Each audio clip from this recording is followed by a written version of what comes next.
action. All the fun and all the games, they all start here with All Stars Cricket. All new experiences for everyone. All over the country. Every session is all-out action all the time. All well coached, all invited. Even mums and dads. Skills, friendships, smiles, dreams. It all happens here. All you need is delivered right to your door. Best of all, it even has your name on it. All the activators are fully trained, and all they want is for us to have a great time. Always. That's ball. Catch. Throw. Try it all. It's time to go all in, all together. And it all starts with All Stars. All you need to get started is at allstarscricket.co.uk.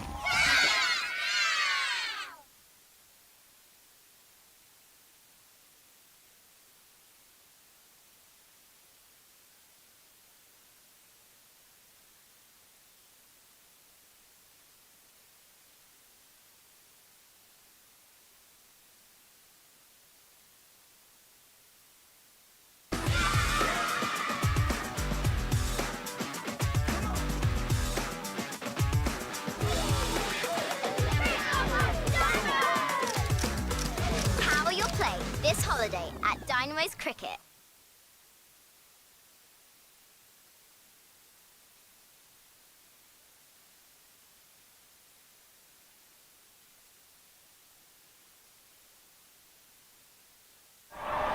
And that's a big moment in the match. Here and now 365, amplifying brands in the UK.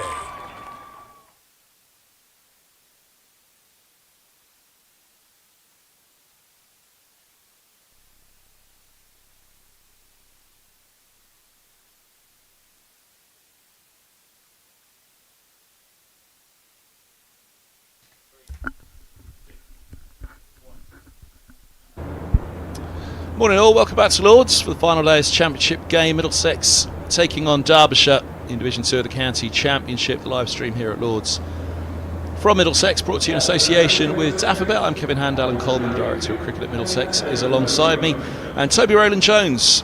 Harry Duke walking out to the middle with Middlesex 278 for 8, a lead of 79 with 2 wickets standing. Tail of the tape so far. Middlesex put in all out for 177. Derbyshire overachieving with 376, I think would be the agreement of all, including Derbyshire themselves, and mainly it was due to that man, a maiden first class century going in as a night watch, Aitchison. That's turned the game somewhat. That's not to say there won't be a twist on the final day. 2 wickets remaining, and with Duke there and indeed Rowland-Jones, there's a chance Middlesex can still put something on the board here just to give them something to bowl at. The lead 79 then. Aitchison 3 for 53, 8 in the match for him, and it'll be hard to get the ball out of his hands today as he tries to tally up a tenfer with that 100, his maiden in professional cricket. 2 slips and a gully for him. A deep point, cover and a mid-off, mid-on, deep square and long leg. Quite a split field just yet, but Derbyshire will be aware. Another 50 or 60 runs here, and this could become a very interesting game still. Here's Aitchison with the first ball of the final day. And a good leave inside the off stump from Duke. And a good morning to Alan Coleman. Morning to everyone. I think we could be set for a really, really interesting passage of play here this morning at Lords. Not too many in the crowd at the moment, but should Middlesex bat for an hour or so here, it could create a very, very interesting game of cricket, especially with a little bit of weather around this afternoon. First run of the day, Middlesex lead by 80, 279 for 8. I think looking at the targets that Middlesex will hopefully tick off without wanting to get too far ahead of themselves. First of all, getting that lead up to 100 would be target number 1. Still batting after an hour, and then in theory at lunchtime as well. We said yesterday morning how important it was for Middlesex to be batting at the end of yesterday's day's play, and that was something that was ticked off. Disappointing to be 8 down. Just a couple of wickets late on. Fairly unfortunate with an LBW decision it seemed, but Middlesex hopeful that Rowland-Jones can do his magic here. wasn't right on it. Slope's right for him, but the angle was always against the appeal. Yeah, ball clearly going down the leg side there. Just a little bit of a wake-up call for Roland Jones in his first delivery of the morning. Perhaps hasn't scored the runs that you would anticipate for his skill and ability. Got a very good eye, Toby Roland Jones. Perhaps today will be his day.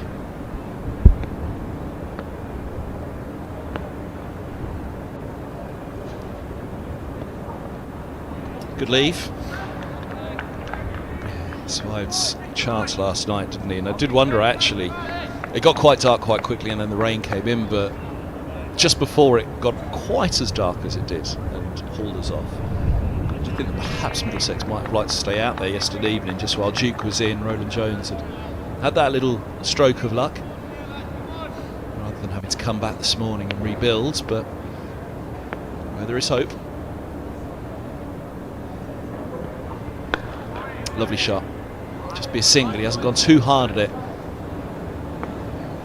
Typical tall, long stride Roland Jones has. To ease that one away. It's just gloomed over for the first time today. It's been pretty glorious. In fact, it has been glorious right until the umpire stepped onto the field. The last of the sunshine for the day. Showers threaten this afternoon and this evening. Scattered showers. Lovely ball. Just drawn a little bit too wide on that one, Duke. End of the over. 2 off it. The lead's 81. 281 for 8.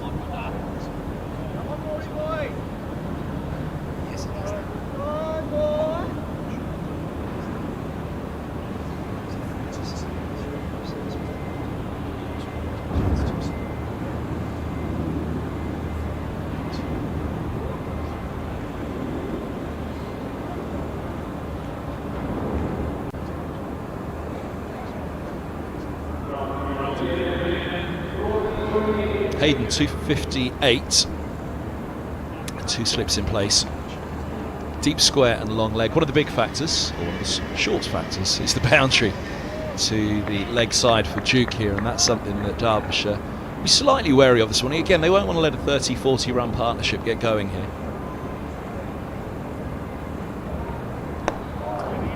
It could happen quickly with a short boundary. There's the sweeper, set back, so that's just a single for Roland Jones. Middlesex saw it themselves, aggressive and perhaps too much so on the second day. When you touched on it, it probably didn't focus enough on the top of off stump and were focusing too much on finding the wickets. That's what Derbyshire won't want to let themselves get sucked into this morning. So it can lead to run rate climbing.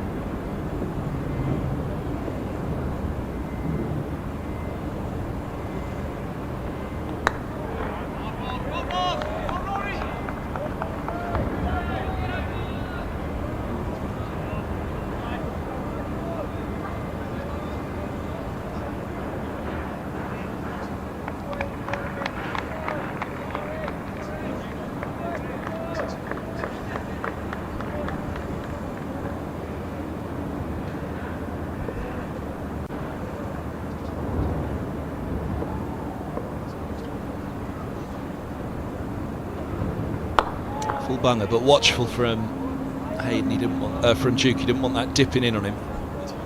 Short mid wicket in place there. Madsen at slip, Aitchison at second. Short mid wicket's the close catcher. He was wary of the Yorker.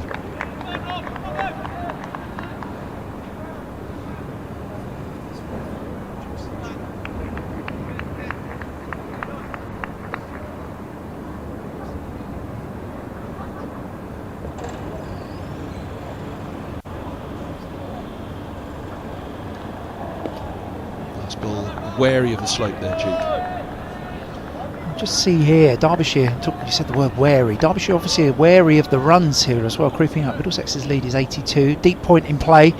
There's a deep square leg just in front and a long leg in front of the mound stand, as well as just the 2 slips and a ring field. Derbyshire obviously in the knowledge that bowled out for 108 in the final innings against Lancashire early season. So won't want this lead to get too high.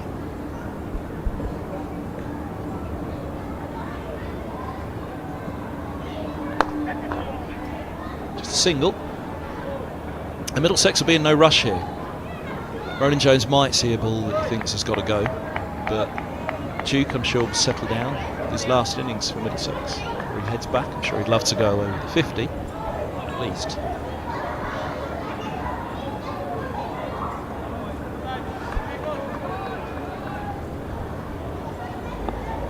Coffee up on the balcony, watch a bit of cricket.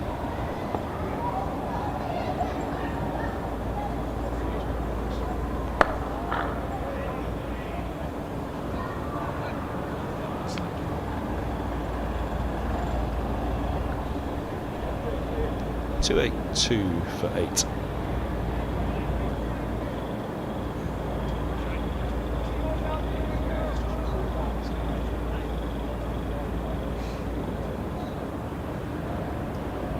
Middlesex on the back of that incredible performance at Old Trafford, bowling them out cheaply.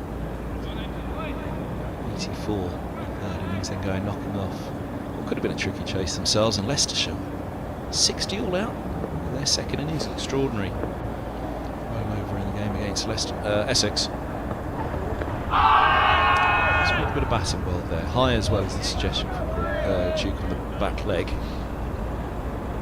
The LBW shout saw him in the first over. Yeah, that ball up between Duke's thighs, rubs his back leg, ball going over the stumps. Aitchison has got the ball to bounce, and that's very much going to be in umpire Illingworth's mind here, the nursery end.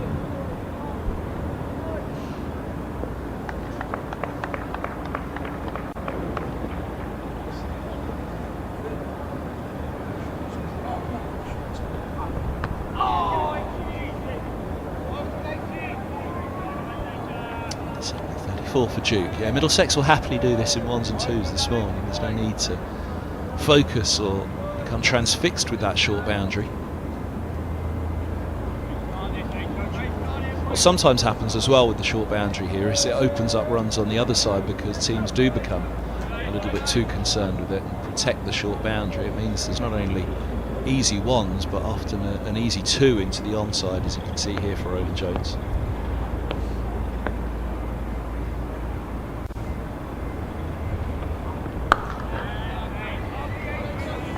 Part of the chat as well will be get through Aitchison and Hayden and see where it goes from there. Also, this second new ball into its 11th over, so that's very much in Derbyshire's favour. They've got a new ball in hand here this morning to try to make an impact.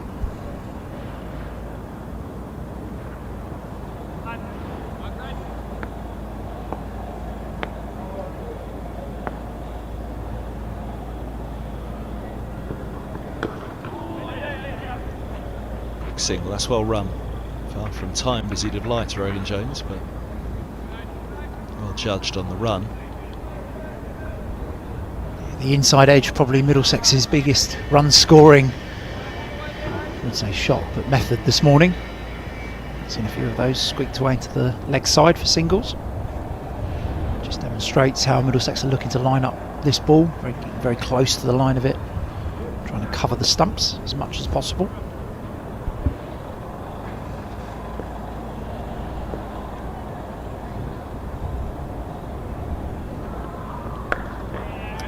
Duke. Yeah, say try and see through the first spell, but if it goes that far, an hour on the board, it will be a case of wrestling the ball out of Aitchison's hands, because how many times is he going to have the chance for temper at Lords? Both of the final 2 wickets that are standing to do that. Just brought up the deep square for the final ball to mid-wicket to protect the single in the onside, to try and have Roland Jones on strike. Side again. So 8-4 for 8. They've mostly been not outers in this game, the umpires, haven't they? Particularly anything that's been high, we fancy that's probably taking the stumps, but anything high they've said not out. Snakes come into the game. There was obviously one yesterday which we could clearly see on the Bosch LBW. You could see the edge onto the pad. Mistakes happen, but overall it's been a not outer game by the umpires. And we saw that with Middlesex had a very good shot against Wayne Madsen for an LBW earlier in his innings, which was given not out, but it was a very, very good shout from the home side.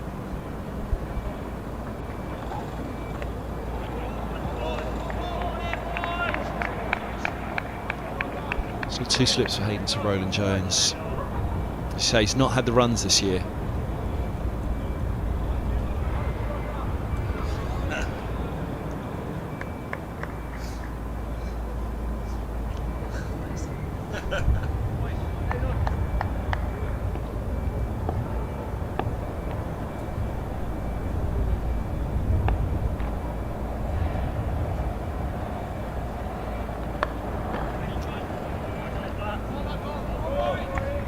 And actually, it's been a case on a number of occasions this year where Joe Crackle, a couple of games, Ian Zafagoha, I think have come out in the morning. I think there might be some runs to be had, but it's been over quickly.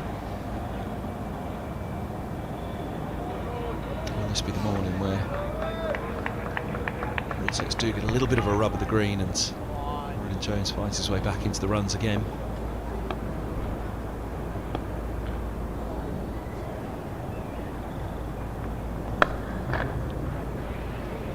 He's certainly playing well within himself at the moment.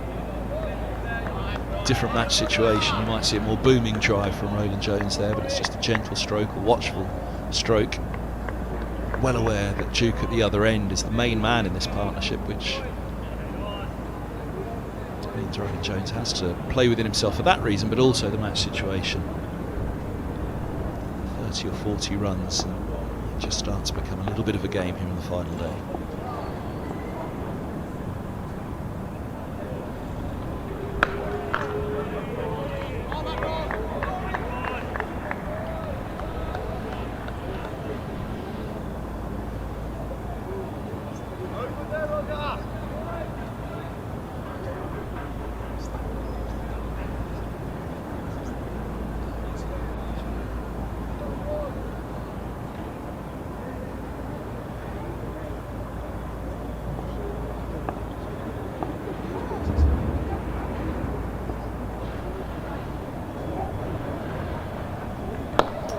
Was nice. Bit of in-dip from Hayden again, but well played by Roland Jones. Pretty sure there's a bit of late swing there. Just tails in. Well, there's a bit of in-swing from Hayden there, just tailing into Roland Jones's front pad, but nice to see Roland Jones trying to hit that ball back up the ground a little more rather than clip it square. We've seen a couple of deliveries where batters have tried to go across the ball, have sort of stood up a little bit. That one more leg side, and Roland Jones cashes in his first boundary. 288 for 8. I said about the first one, looked to play it straight to that one, more leg side, so that was the outside line of Toby Roland Jones's front pad there. Clips it away beautifully between the two fielders positioned on the boundary for 4 runs. Middlesex's first boundary of the morning.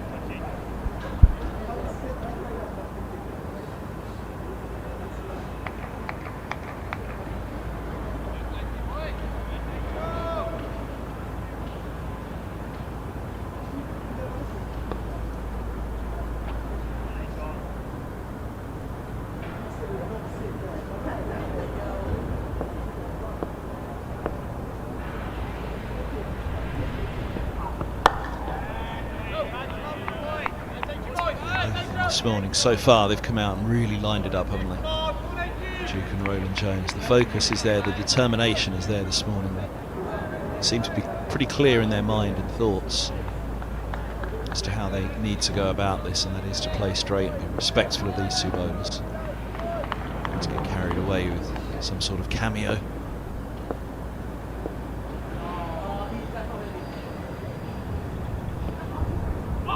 You. And that's what Derbyshire will want, just something to put something in the batters' minds. Yeah, I agree. That ball has seamed away from and kept a little bit low from Duke, from Aitchison to Duke there. And you're right, it will be what Derbyshire want. If Middlesex get another 30 or so runs here, it will be very much what Middlesex want to see as well. So, two sides of the same coin there. Derbyshire hopeful for these wickets soon, but should they not come, Middlesex will be quite happy to see that.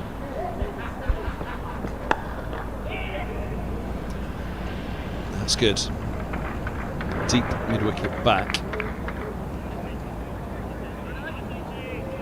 So it's a single air into the onside. We were mentioning that just a moment ago about the short boundary can actually bring runs on the other side.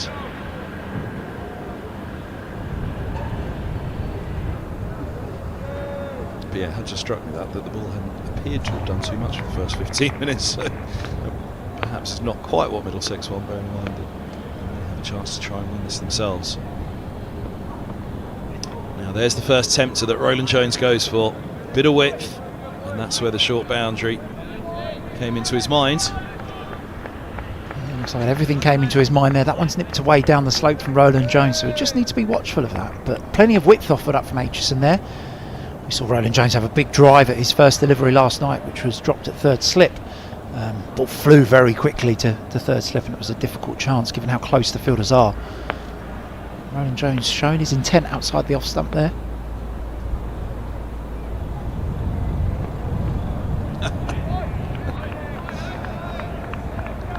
Sent back to him. Can still push him through himself, Roland Jones. There'll be a few bowlers over the years that would have been wary, dropping in a bumper to somebody who hits the ribs so hard as he used to, and still occasionally can when he bends his back.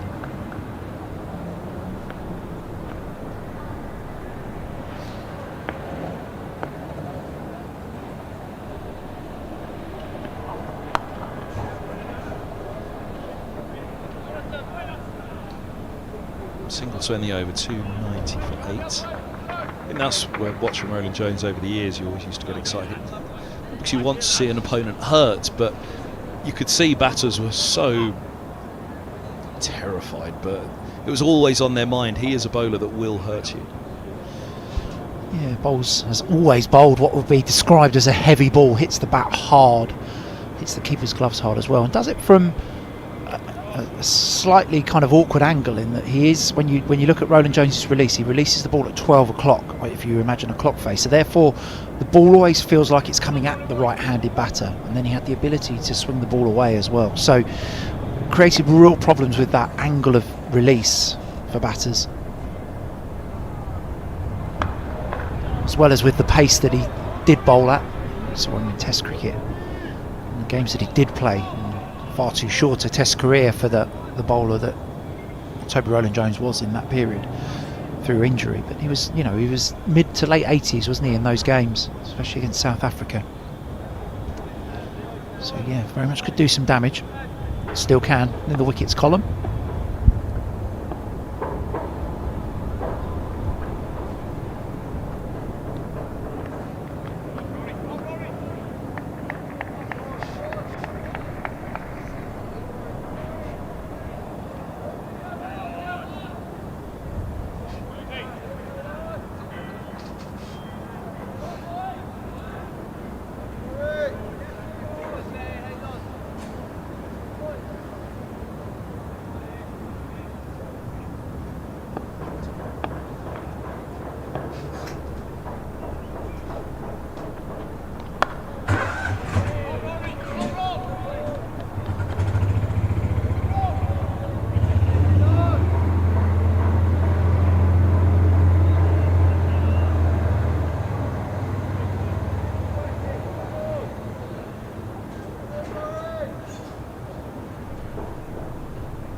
Dabble from Roland Jones.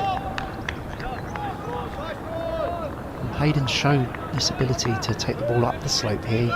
We spoke about it yesterday morning. Generally holding the ball with the shiny side on the left of the screen as we look at the moment. trying to swing the ball back into the batter, and holds it as well with a little bit of a wobble seam grip, you might say. But that way he has shown ability to hold the ball on the slope.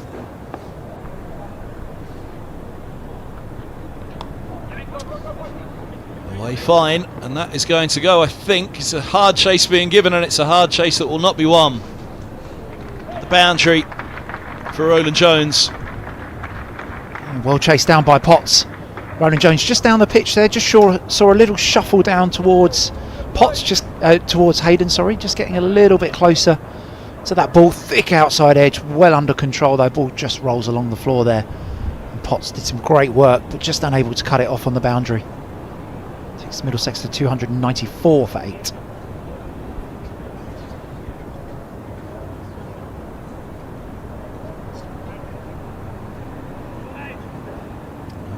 The leads.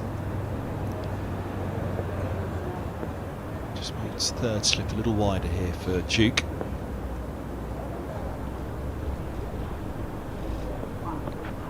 Lovely ball again.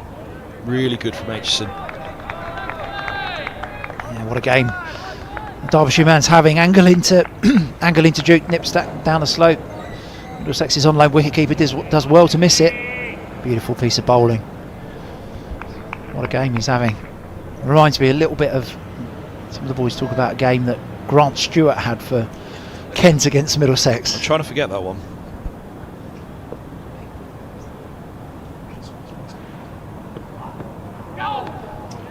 Yeah, pink ball game at Canterbury, day nicer. And Stewart had the game of his life. He's had a few since, but that was his announcement game, isn't it?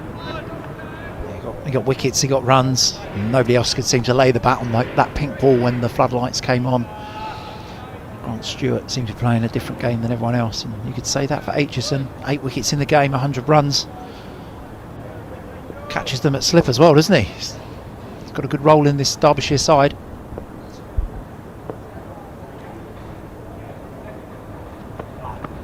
Width gets away with it, just a single. There's a sweeper back. Duke didn't quite get as much purchase as he'd have liked. I think Duke grateful just to get down the other end here. Had a couple of good ones there from Aitchison, just a simple cut away for a single to the fielder, who was posted back on the boundary. Now a more traditional field for Derbyshire. You can see the 3 slips on the screen. Point is now up in the ring, cover mid-off, mid-on, and just in front of square, and then a long leg.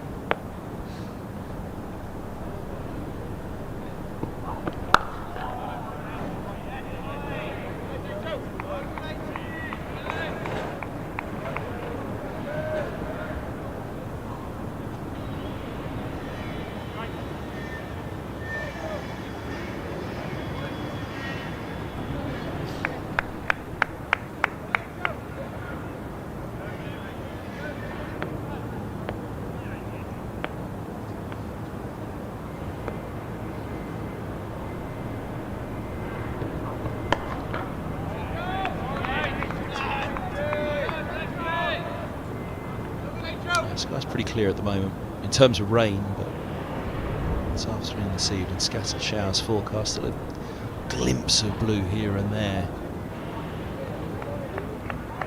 Very slight slivers though, so we won't expect much in the way of sun for the remainder of the morning session. We won't expect much more for the remainder of the day.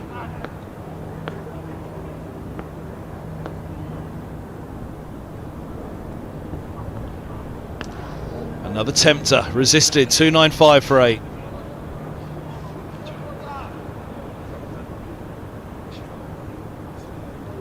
Yeah, I gave a little groan just off camera as I saw that, off mic, sorry, just as I saw that come out of Aitchison's hand. Roland Jones, we saw, had a little go at one of those in the previous over. This one, though, the senior bowler shows his discipline outside off stump. Middlesex 295 for 8. The floodlights not on, but given the forecast, we might expect those to come on after lunchtime. BBC News this morning did tell me that there was some showers expected across London. They could yet play a part in this game.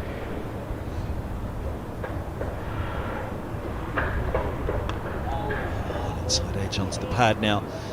Middlesex were ruining the number of inside edges and outside edges that they found in the Derbyshire first innings. Just didn't fall the way that they'd have liked. Sometimes I thought there'd be a chop on, but missed the stumps. It's really the rub of the green. I just hope to get back to that. Across the season, things generally even themselves out. They don't necessarily always within a game.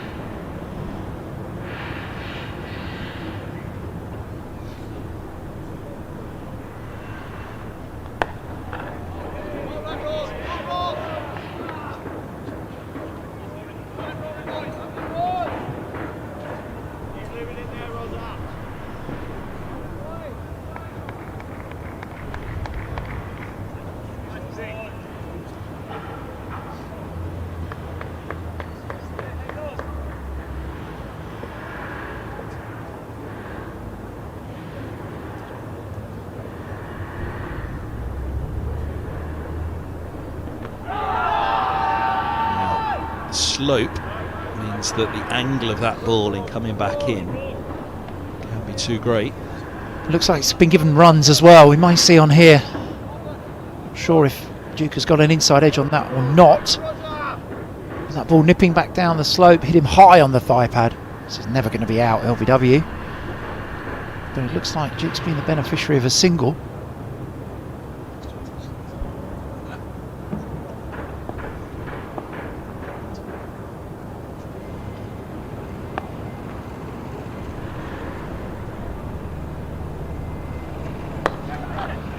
Now, Roland Jones has taken that off the stumps there, but he's got all of it, and Middlesex have got 300 on the board and a lead over 100.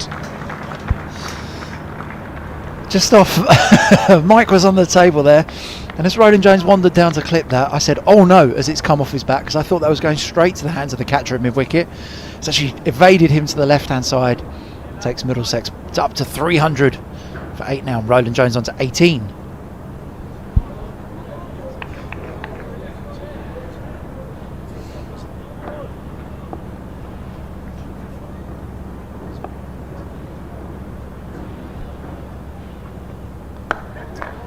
Strokes into the offside, checking the shot.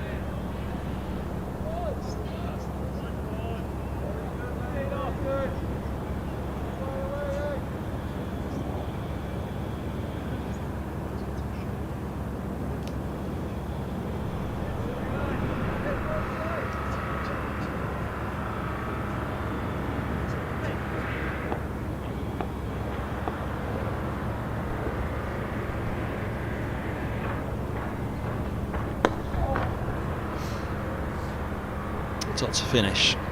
300 for 8. Lead 101. We're coming up for 30 minutes on the board on this final day, and Middlesex fighting at the last to try and make up pretty much for what was a bad entire second day. To talk about how Middlesex have let an hour go here and there this season, and they have on 2 or 3 occasions just let an hour get against them in the game. Cost them against Durham, cost them a chance of pushing on in 2 other games, but cost them against Worcestershire, cost them the chance of pushing on in 2 other games, Durham and Northamptonshire.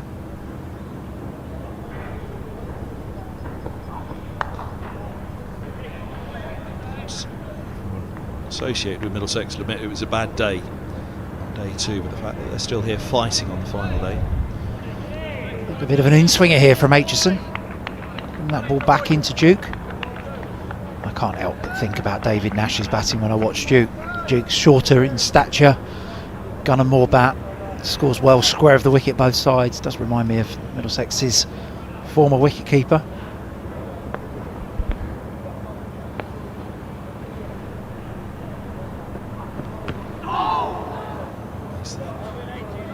Little ricochet that Middlesex just hope goes in their favour again.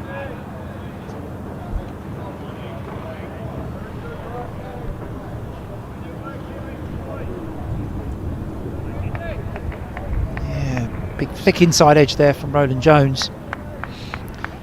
Did just say that for things to go Middlesex's way today, they will need the rub of the green. It's moments like that Middlesex will need to survive.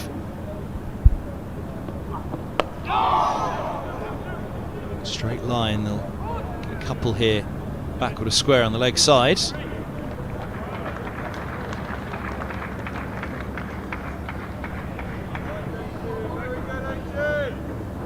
Just a warming of the hamstrings here for Roland Jones. That one does keep a little bit low, thick inside edge just off middle stump. Ran away for 2, and Roland Jones sprints through to get himself back on strike.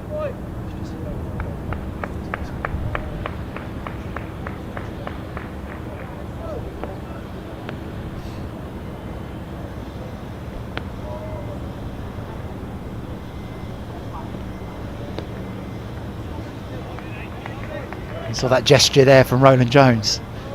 The drive at 1 a couple of overs ago, left the 1 in the last over. Aitchison with a tempter out there again. Roland Jones leaves it, but you can't help but think that the big fast bowler might have a dip at one of those in the coming overs.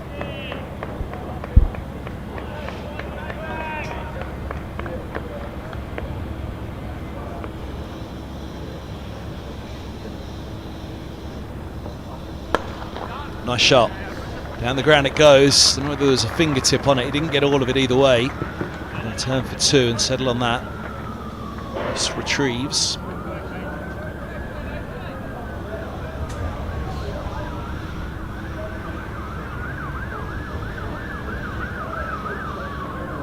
Definitely the man on screen there, just shining the ball, Lewis Rees. Definitely a loss to Derbyshire's bowling attack here. Just obviously bats regularly in the top 6, but that's meant that Aitchison here has done a lot of work in this game.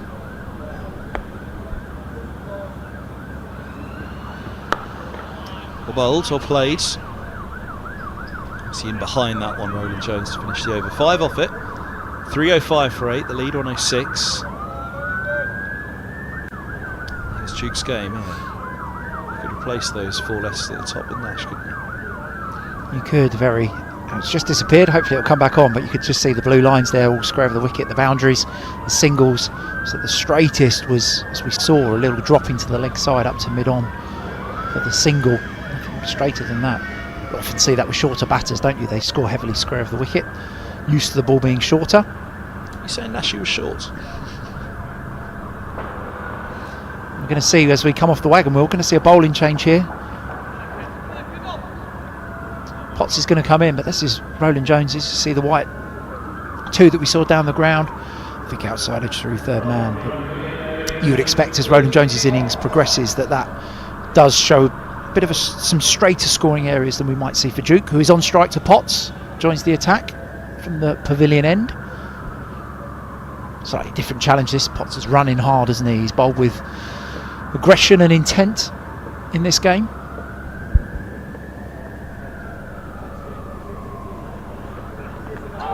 Spot. Well bowled.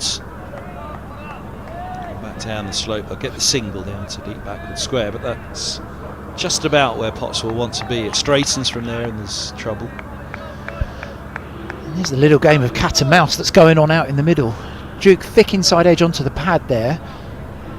Derbyshire don't have a short leg in place. They've got a deep square leg in place, are conscious of conceding the runs. But it's a fine balance for the away side here, isn't it? To try and keep a lid on Middlesex's lead, which is now up to 107, while looking to take wickets.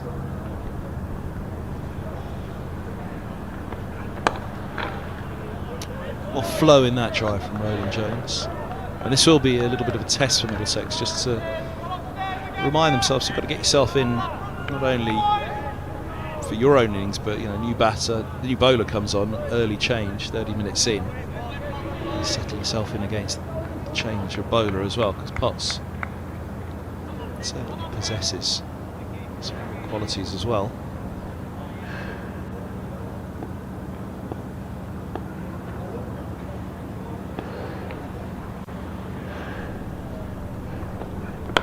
Width on that, he gets away with it. Roland Jones picks out cover. And that was the flow of the bat from Roland Jones. Oh, it's a big swing of the bat there from Roland Jones. Probably a bit of a sting in the hands there for the Derbyshire fielder. Save some valuable runs.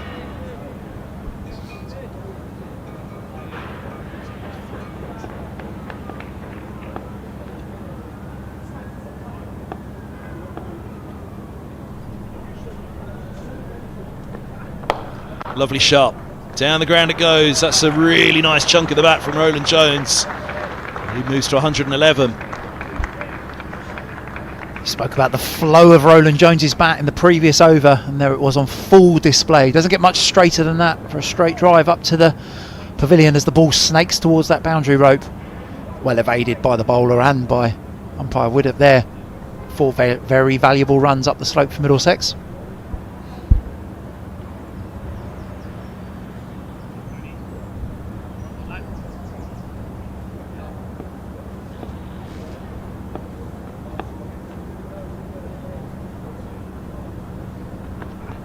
Short, pulls. Good stop on the rope, tumbling. Bouncing nastily there in front of Montgomery. They'll get a single.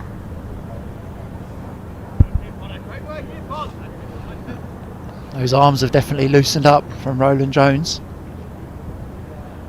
A bit like a golfer on the driving range, isn't it? He's hit a few. He's now getting the big clubs out. Bit of a swing of that bat that Middlesex members and supporters would have been a familiar sight over many years.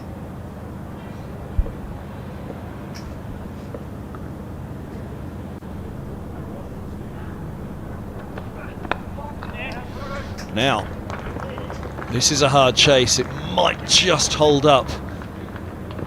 Flicked back in. They'll turn for 3 though. Jukes into the 40s.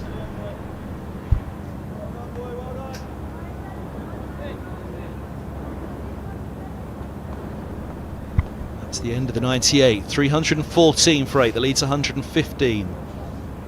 Partnership now is 48 for the 9th wicket.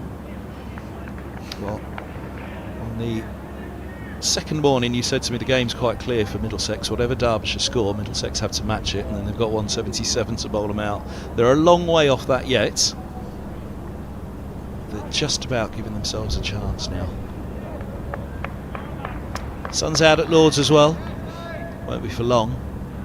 Strong breeze blowing in, some greyer stuff in the distance.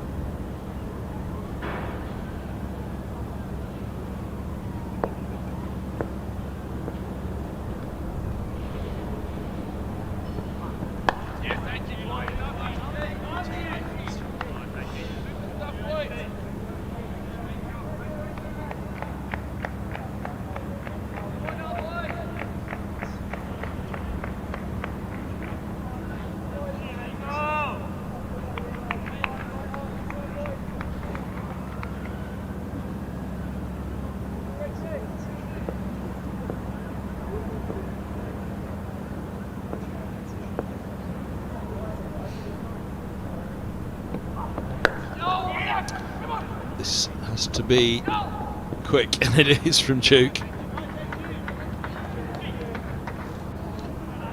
I really like to see that from Middlesex's on loan wicketkeeper batter there. Just a little drop into the leg side, calls Roland Jones through. That just creates some more problems for Derbyshire. Roland Jones has scored a few runs in the last few overs. And if Duke is dropping the ball and running as well, it just puts a different challenge into Captain Madson's head.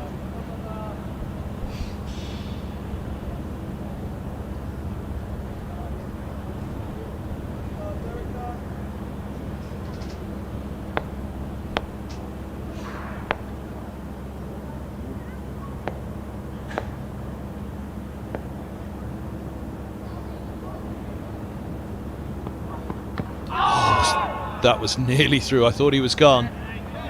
Inside edge. Ricochets off the pads. Yeah, ricochets off the bat into the pads, as you say, or nearly said. But a thick inside edge from Roland Jones. Another slight rub of the green there for the home side.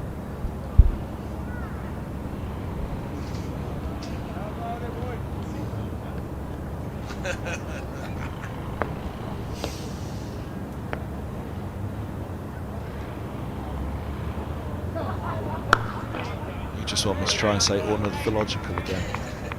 Yeah, I did it. Ornithological. Oh. Ornithologically, which we still haven't established is definitely a word.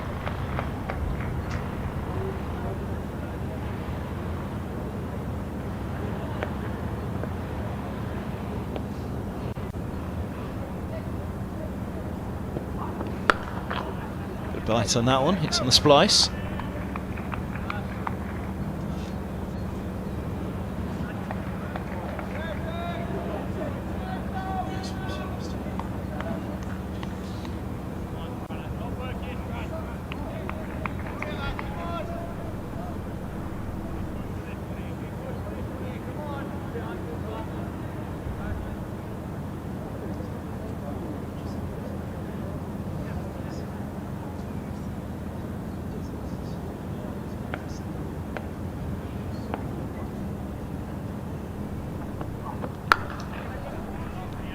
Single more, turning over a couple of them in the 99th, 316 for 8. The lead is 170.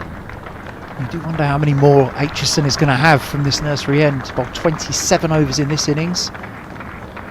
He's bowled 20 overs in the first innings as well. As you can see, that single there brings up Duke and Roland Jones 50 partnership. 22 of those for Duke, 28 for Roland Jones. Very valuable runs for these for the home side. But Aitchison, out of I think 159 overs that Derbyshire have bowled, Aitchison has bowled 47 of those. So you do wonder how many more he's going to have from this nursery end. Obviously being a huge threat for the Middlesex batters.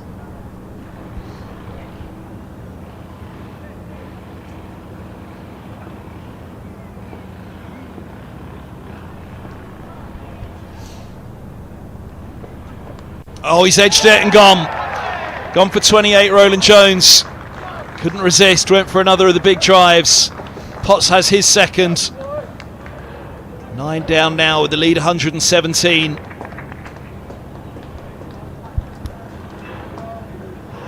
Fulham, a little bit of whip from Potts, and Roland Jones has thrown the kitchen sink at that thick outside edge through to keeper guest. Disappointment for Middlesex.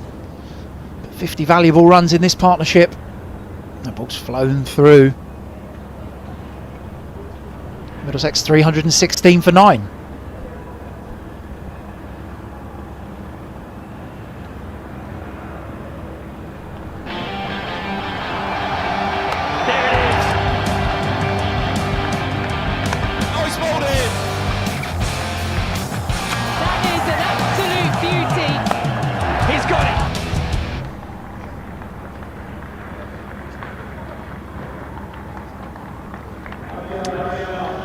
Job at Old Trafford last week with 4 wickets in 10 balls, which sent Middlesex on their way to victory with the game at that point on the knife edge, and it still was even after that. It required a brilliant knock from Ben Geddes to see it home.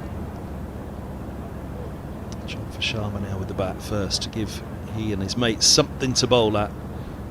Duke will be pretty clear in his message, I'm sure. Dig in at one end for me and I'll find what I can at the other. This ball's to its 20th over, so not an easy task. Lead 117. Pretty much the reckoning has been Middlesex would get a lead of 130, the game would be in the balance 150, and you might actually start to fancy Middlesex, but just scramble another 20 or so more to give themselves a chunk of something to bowl at here. But Sharma's got a big job to do. 3 slips. Derbyshire will be thinking, that's it. They've had their fun, 45 minutes of it. Now's the time to finish it off. Jack's just coming down to get rid of a pigeon that's holding up plate. 3 slips behind Sharma. Imagine this one will be trying to blast the pads off. First ball.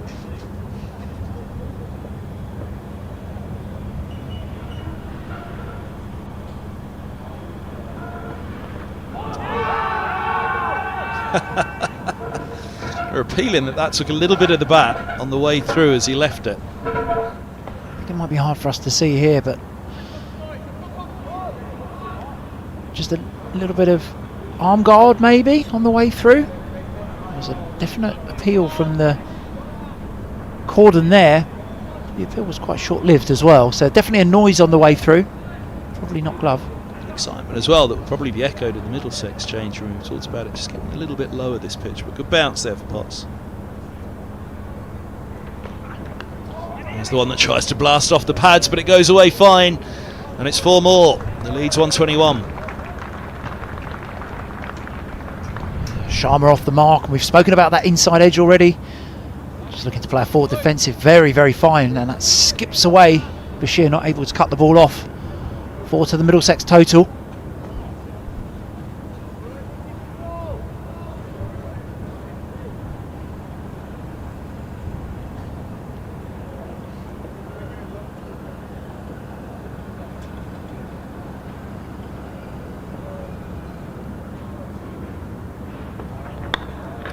Played, nice in behind it, Sharma. The other interesting sort of permutation of this cricket now is how much does Duke entrust Sharma with the strike. We saw a little bit in the first innings that Sharma was protected from the strike at times. Interesting to see how Middlesex's wicketkeeper plays this. 2 balls left in this Potts over.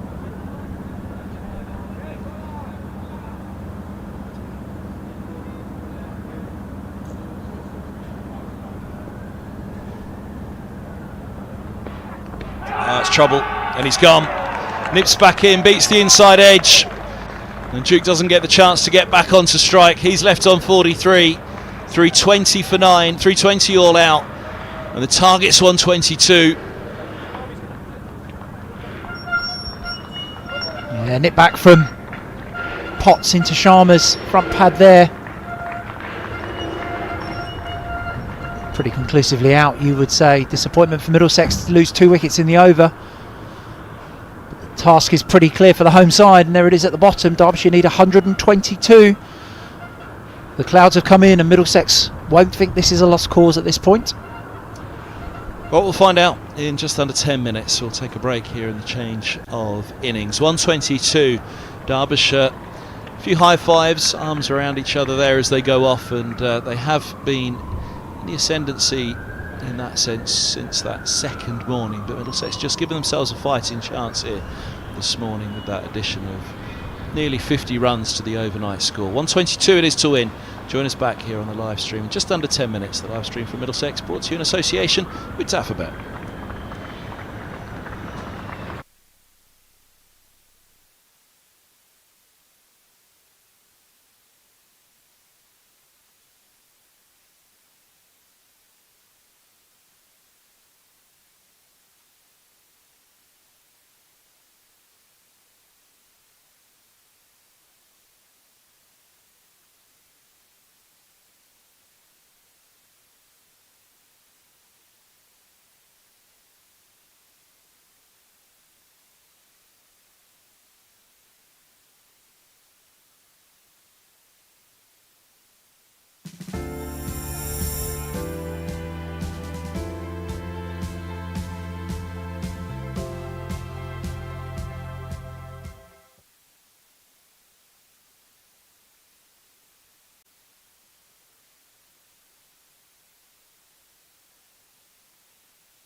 Action. All the fun and all the games, they all start here with All Stars Cricket. All new experiences for everyone. All over the country. Every session is all-out action all the time. All welcome, all invited.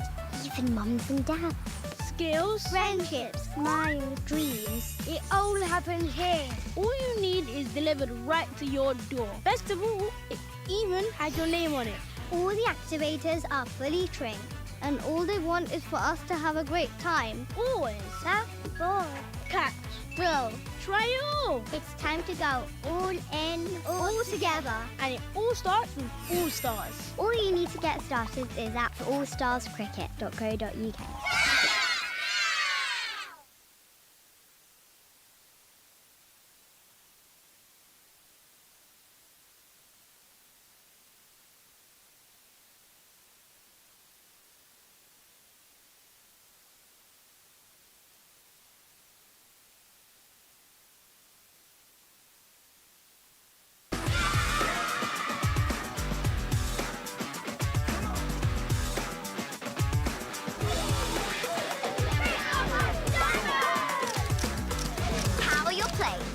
holiday at Dynamo's Cricket.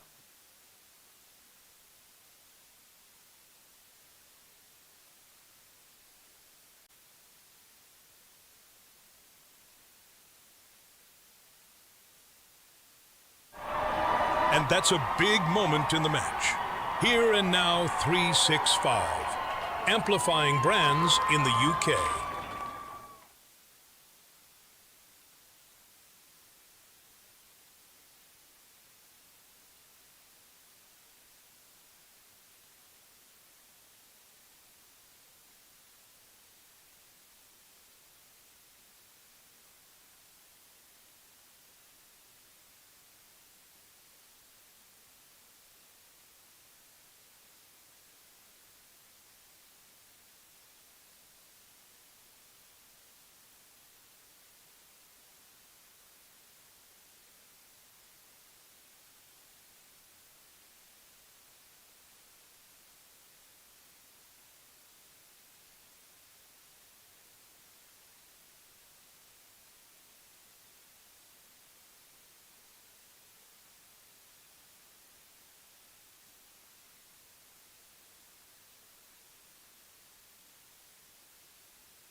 And welcome back to Lords. The umpires are on their way for the final innings of the match. It'll be the final session. There's an hour to lunch, or it shouldn't be anyway, from either side's perspective. 122 is the Derbyshire target to win in the final innings here at Lords.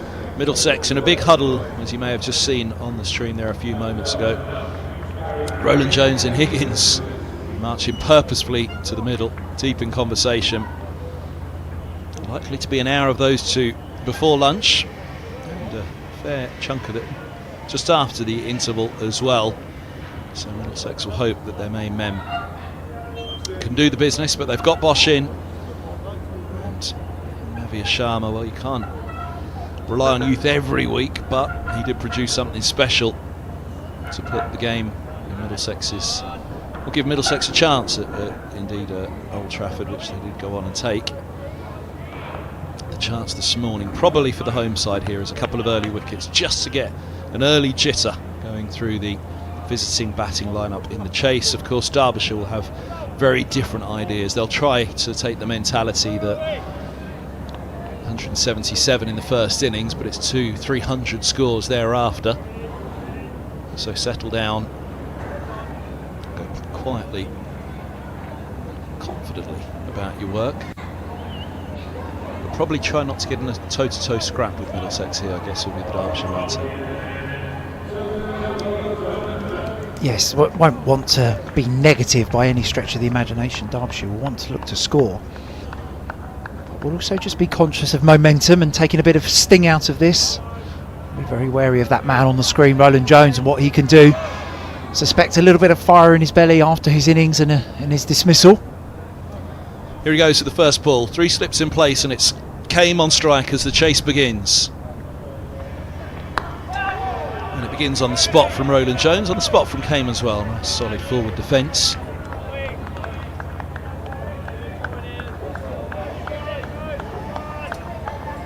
See the batters working away on the pitch there. What Middlesex will also want early on is just something.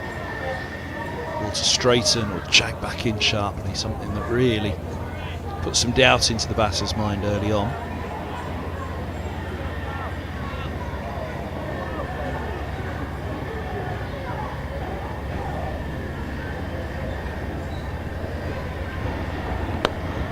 Taken from a straight line, just wide of Bosch. It's going to be chase here, but might just keep its legs. That one does it? No. Turn for 3.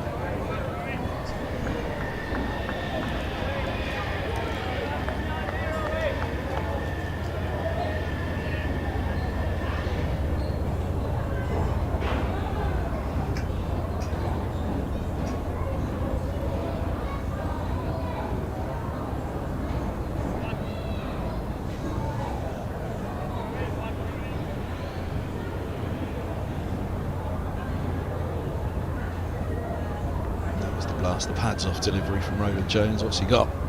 First up to the left-hander, Lewis Rees.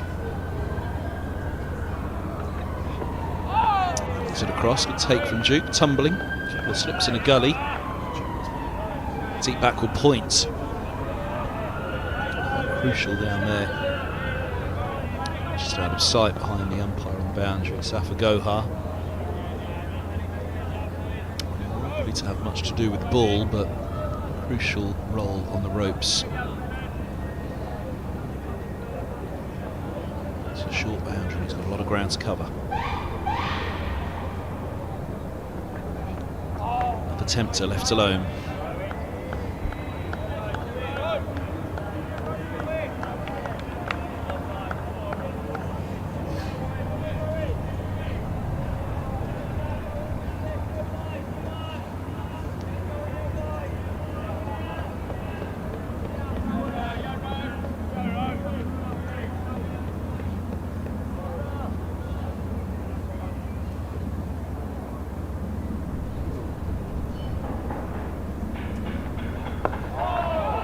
Where he wants to leave it now. Thereabouts on the stump. That can go anywhere for Roland Jones from pavilion end. Nip across with the seam, nip back up and beat the inside edge. You just fancy that Middlesex will need something just to build some momentum here, to get them going. A little couple of wickets in close succession just might help the belief out there in the field. Just keep that energy up.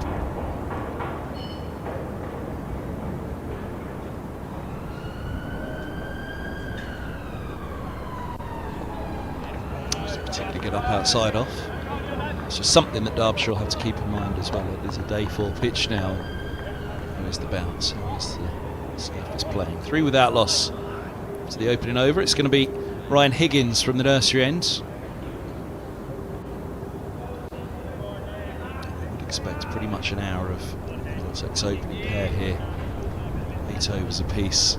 If that's the case, then that means they're probably going pretty well. So that'll be the hope, that'll be the want from Middlesex. Another little go just after the interval as well.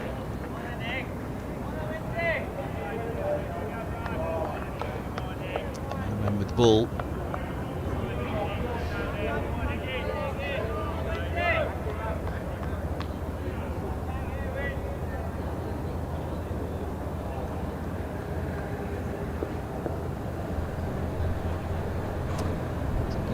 Just upset him. A bit of natter from somewhere. Smile from Higgins. I think Higgins might have just been trying to sneak up on Harry Kane there. Derbyshire's opener wasn't quite happy, quite ready. Higgins goes again.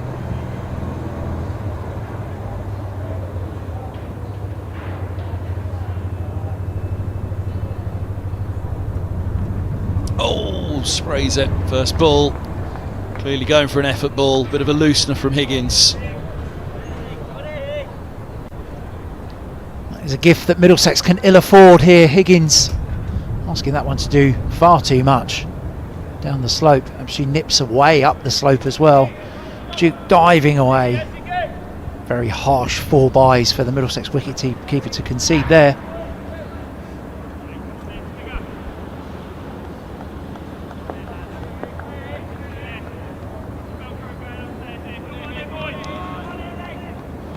Knocked his spirit.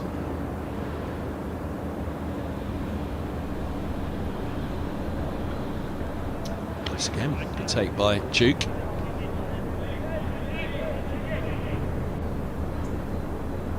A chance at least on that one, Duke, to make sure it wasn't going any further. That was what they were guilty of on day 2, wasn't it? Just trying a little bit too hard, going searching for it.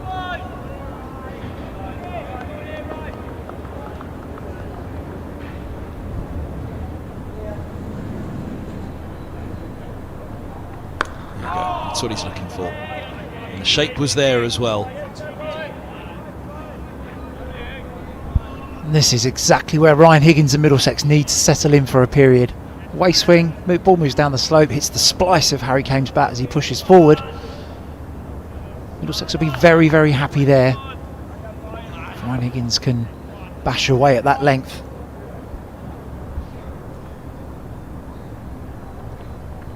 Well, that's it. It's not quite a who blinks first scenario, is it? But if Middlesex can, and if anybody can, you know that Higgins and Roland Jones can, just leave it on the top of off, then it will be difficult for Derbyshire. It should be difficult for Derbyshire, but obviously it's an easier thing to say than to do, just to keep hitting the top of off. Over after over. It's what every bowler up and down the country at every level tries to do.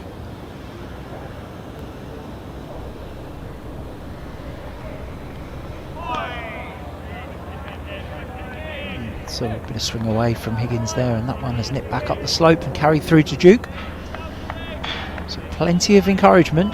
Should Middlesex be able to maintain their discipline in and around the top of off-stump area.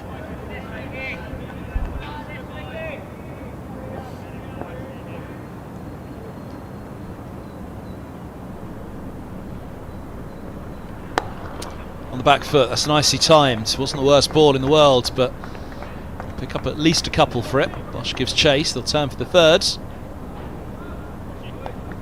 Without loss. After 2, those 4 byes, the costly ones for Higgins. In that over. 112 more for Derbyshire. They've had a couple of overs to set. They've had an over each to settle in now at Roland Jones and Higgins, and that's the harsh reality of it. They have no time. They have no time at all to settle. They've got to be on the spot. From the word go, the 2 main men. Derbyshire will have the chance to get away, and if they do, there might be no catching them.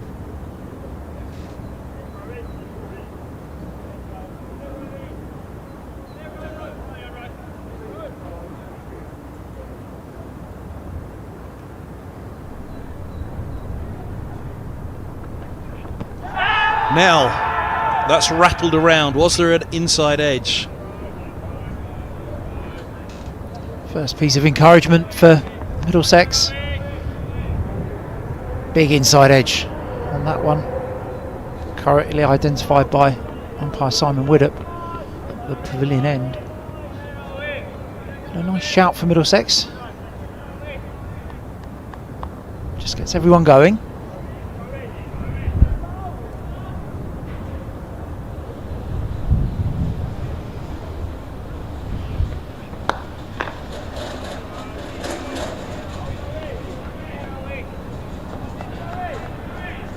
Feels like this is a big over for Middlesex and Roland Jones. We talk about starting the session with your best two bowlers, setting the tempo. It's not so much a case of that now, it's setting the tempo for themselves. They getting themselves going, just getting a jitter into the batting lineup of Derbyshire.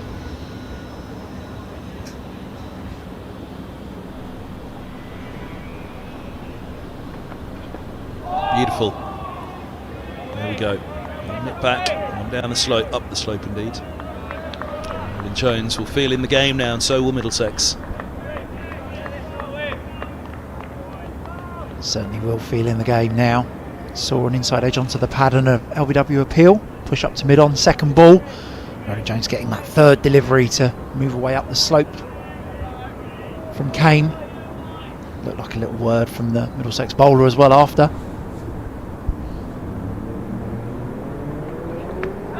That's close. Might just be outside the line. I think it was. Yeah, came down the pitch here. And outside the line as that one nips back. Hits him on the pad. Good decision from the umpire. It's just moments like these that just start to edge a little bit of doubt into the opening batter's mind. The ball will obviously move around. It is a brand new Duke's ball. 2 LBW shouts and a player miss in the over.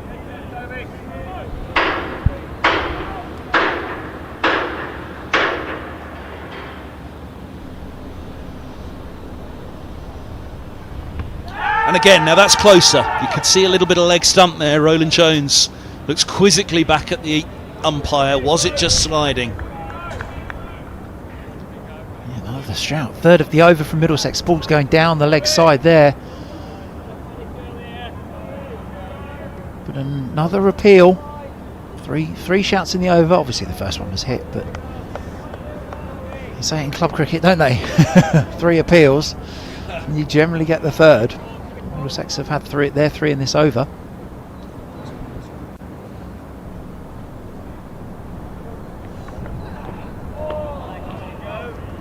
Looking for to just hold its line. Last ball of the over, a little wide, and came to leave. A maiden for Roland Jones. But I fancy that was an over that Middlesex needed. I feel as though they've kick-started now. Over to Higgins. Can he pick up where Roland Jones has left off?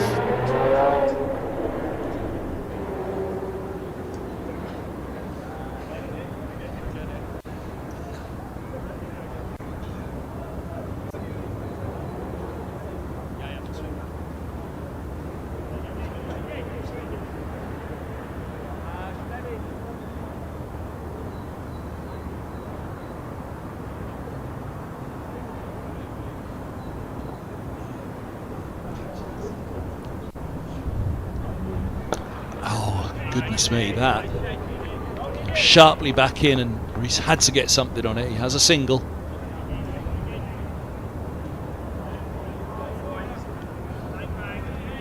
It's the swing here. Middlesex had set 2 fielders back on the leg side boundary here. Reese across his stumps.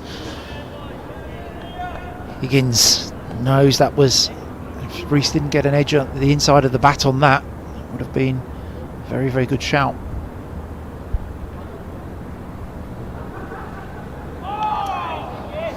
That's what he was looking for, those first couple of deliveries that he sent down the leg side. Just a good bit of pace, bounce, seam movement might bring it back in. But the bounce there for Higgins will give him some enthusiasm. First ball actually probably didn't swing as much as I thought it did. It was the fact that Reese had got so far across that made me think that perhaps it had swung more, but crucially he got the bat on it.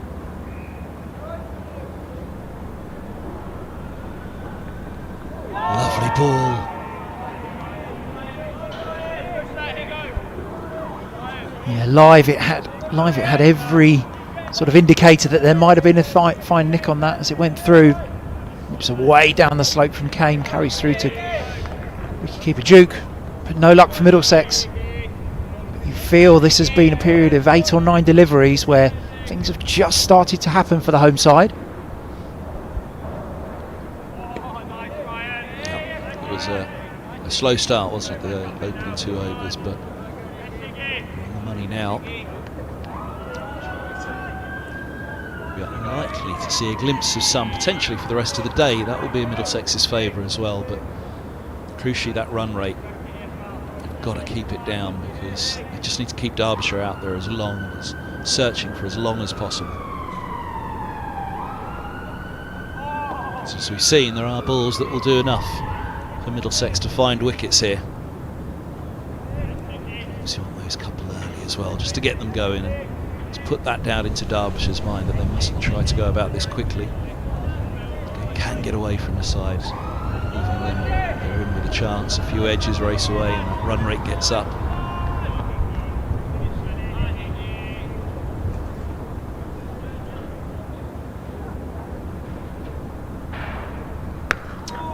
Higgins equal to a Kane, just a single off the over, another good one for Middlesex, 11 without loss. On the edge of your seat for every delivery at the moment because Middlesex won't particularly get 2 bites at this. They'll have to go at it hard from the top, and that again includes the run rate, including the wicket as well as the wicket column. To set the tempo for themselves here, Roland Jones and Higgins.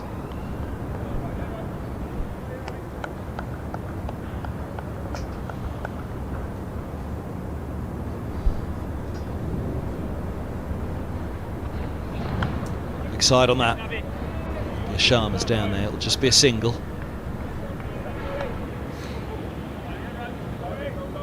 You do get a sense that the batters are now at the end, that Middlesex might just fancy the matchup. We've seen Higgins' swing back into Reese's front pad. Roland Jones, of course, came some problems in the last over. I do just think that, just get the sense that this is the end that Roland Jones will want to be bowling at.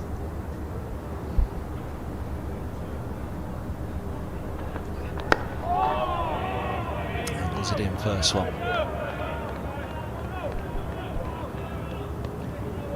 Feels like he's got a good chunk of this over to try to work his magic, Roland Jones, bring out all the tricks. As we say, the biggest trick of all though is just to keep hitting the top of off stump. There's enough natural variation out there, but there is of course the swing, the skill of these 2 bowlers as well.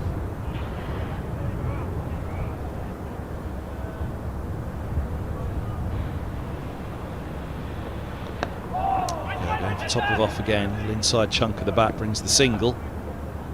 It's Reese back onto strike, and that's key for Derbyshire here. Rotate the strike against these 2. Don't let Roland Jones and Higgins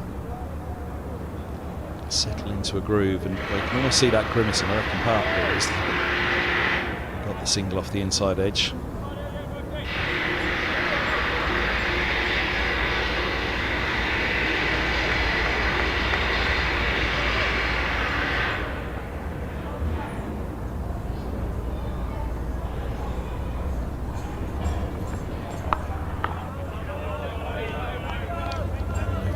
Reese just suggesting a little bit of bounce. Expect that movement down the slope naturally. You do, and Roland Jones has definitely got that one just to bounce and leave. You see, as you said, Reese has just gestured with his hand that ball's just stood up on him a little more than he anticipated, hit him higher up in the bat than he thought. On the wicket now, Roland Jones.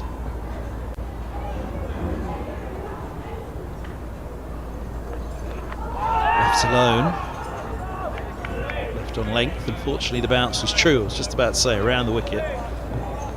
Let's be careful of anything, keeping a fraction low as much as the bounce now as well, but theory here, go hard at that off stump. Movement either way prove problematic for Reese.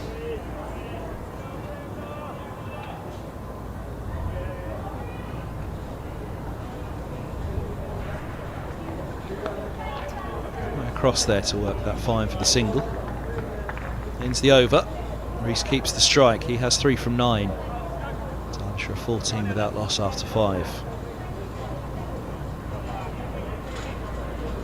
No, 1 wicket. Just get them going. Just get the foot in the door.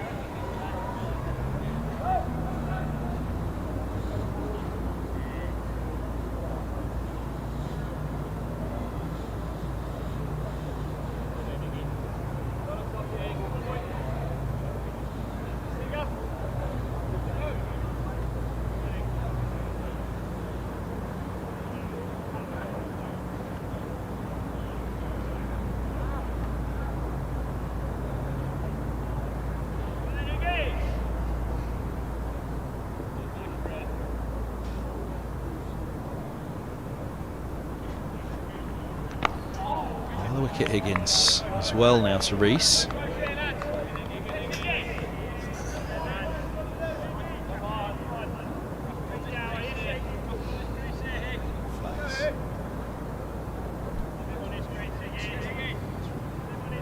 He's running directly into the wind at the moment on the nursery, and again that will help with the swing.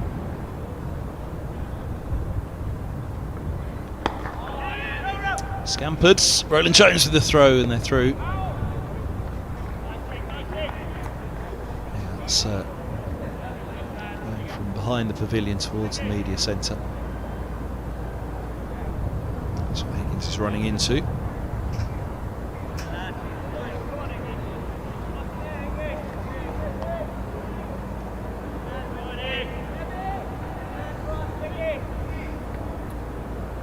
Just told to go a lot wider around to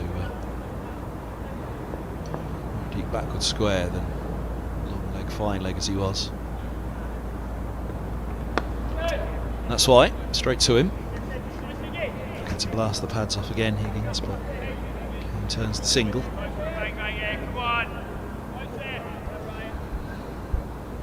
So just watch Lewis Rees here. He will be across his stumps here to Higgins. Higgins will be targeting that front pad, but Rees has been able to clip this ball into the leg side. Only one fielder in the ring on the leg side is Toby Roland Jones at mid-on. Deep square leg and a very square fine leg in position.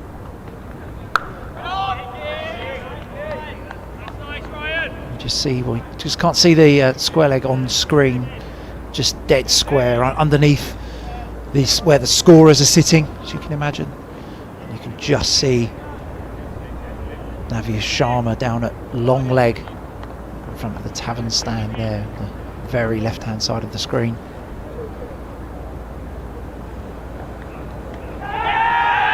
Well, they're appealing everything. Higgins is appealing the catch, Duke was appealing the stumping. Both umpires were uninterested. Moved Harry Duke going for the double play here. You can see it in baseball. Very tidy piece of work. Looks like Rees's bat has just probably the bottom corner of his bat's probably caught his pad on the way through, missed everything. Duke tidy behind the stumps there, whips the bails off as well.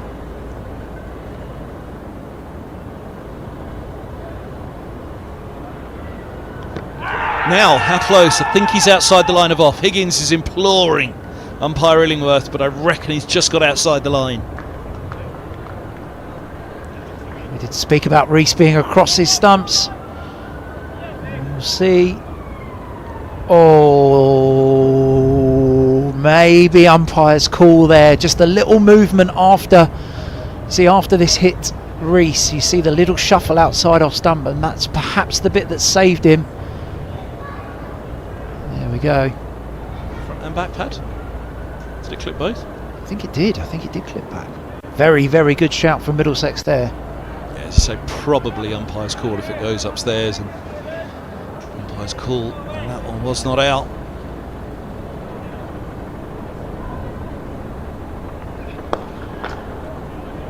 It's away. He's looking for the one to angle back in and beat the inside edge, but Kane with a clip.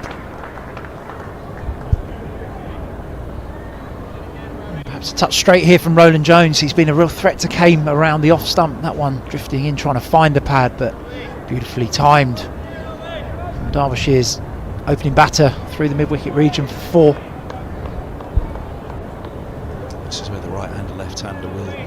be a nuisance at the moment, as well as they are going searching for this wicket, as they have to this morning.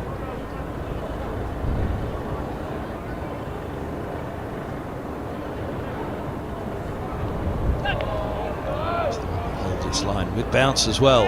It's a couple now.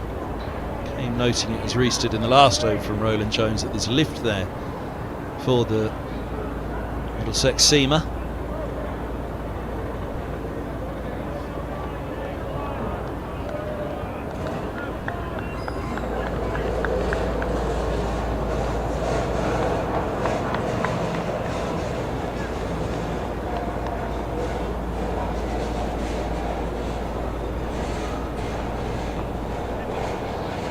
Take behind the stumps from Duke. As we said, it's first time keeping at Lords for Duke.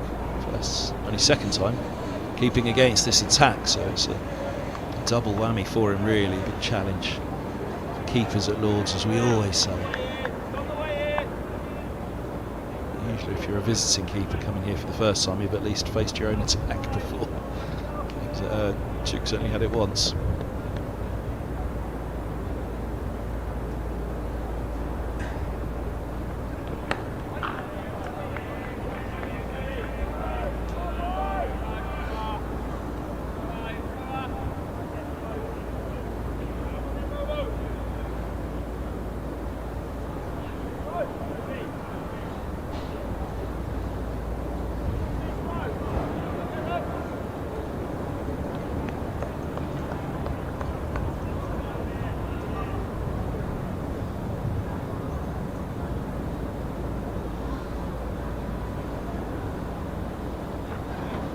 Oh wow, look at that go the other way. Holds its line with the slope. Yeah, you saw Roland Jones set the ball in his hand. It looked that he set it just for the ball to swing back in. That one has nipped away down the slope. Beautiful piece of bowling. You do feel that to Harry Kane, that's the line that Roland Jones needs to be operating. Challenging off stump and around the fourth stump region, using the slope. Not worrying too much about blasting his pad away. Almost challenging both edges of the bat from that line.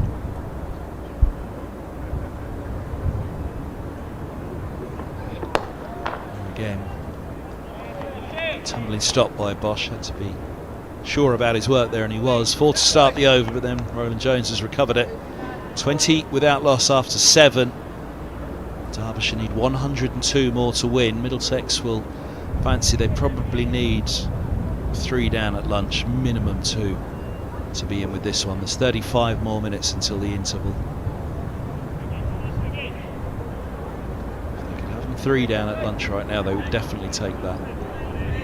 2 does feel like the minimum.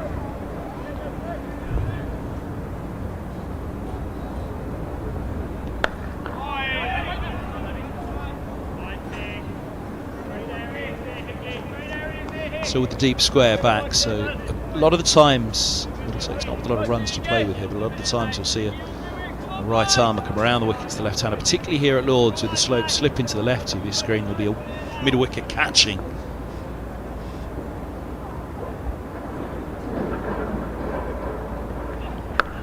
They don't have the runs to play with here, Middlesex. Is there a further ploy to it as well, though, that Higgins will be looking to use that swing to bring the slips into play more than Mark Stoneman was one they used to target quite a lot here at Middlesex, didn't they? The away team would come around the wicket to him early from the nursery end.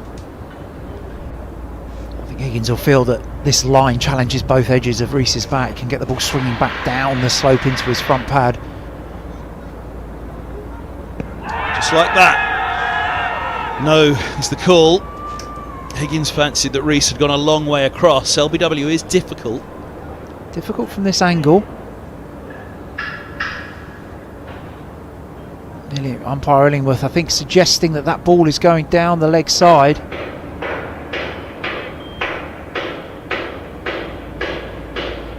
I think Higgins' look back at Illingworth there suggests all that you need to know from Middlesex's bowlers' thoughts about that LBW. 2 very, very good shouts now on Lewis Rees from Ryan Higgins. Oh, and there's the response from Rees. I think that tells you what Rees thinks as well. He's gone hard at the next one. He was a little lucky to get away with the ball before.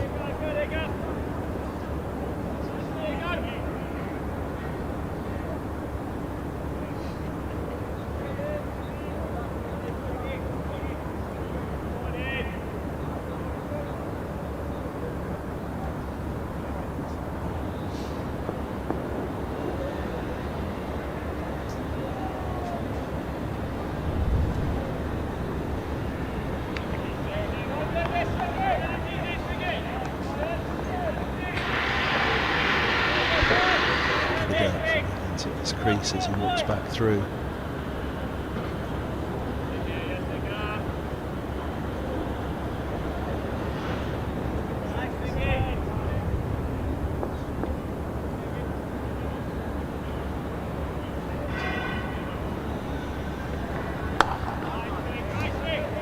Finish. He used to have strike against Roland Jones. 21 without loss. 101 more required for victory for Derbyshire.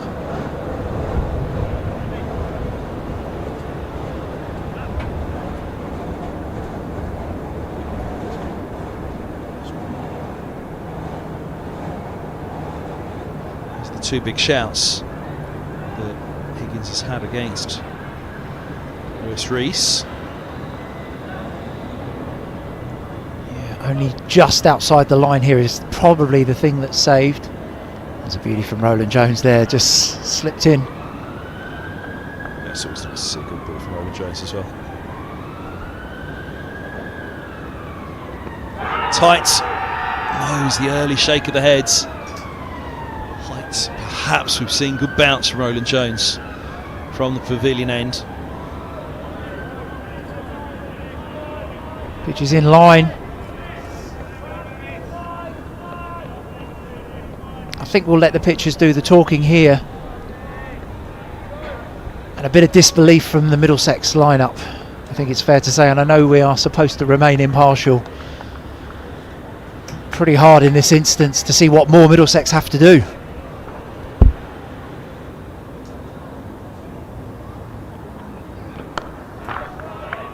Put the fire in the belly, that's for sure. So often you see a big appeal like that followed by a boundary. And Jones has followed it up well and not let the frustration get the better of him and overcompensate on the next ball. Reaching for this wicket now, Middlesex. They know they need a couple early.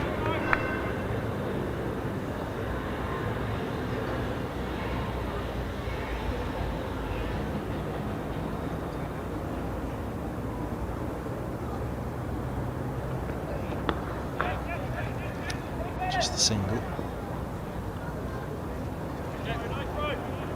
That's Roland Jones against Harry Kane.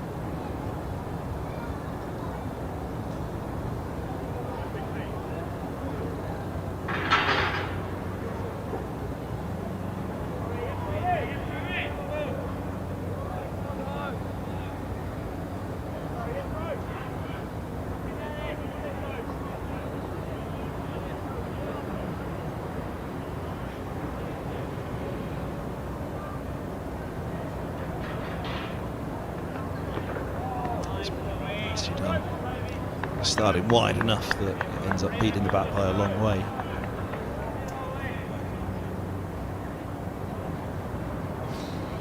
But this will be what keeps Middlesex interested. Yeah, plenty to keep Middlesex interested. LBW shouts. Roland Jones able to get this ball going up the slope as well. As we said, I think that's pretty close to the line that I would be targeting to Harry Kane here, in and around fourth stump, challenging both edges of the bat.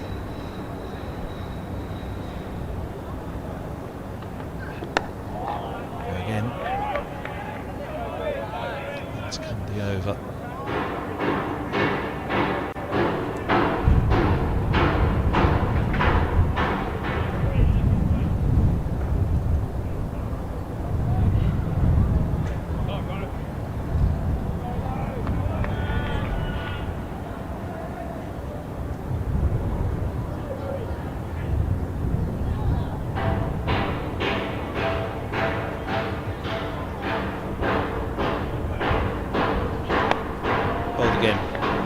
Finished, just a single off the over.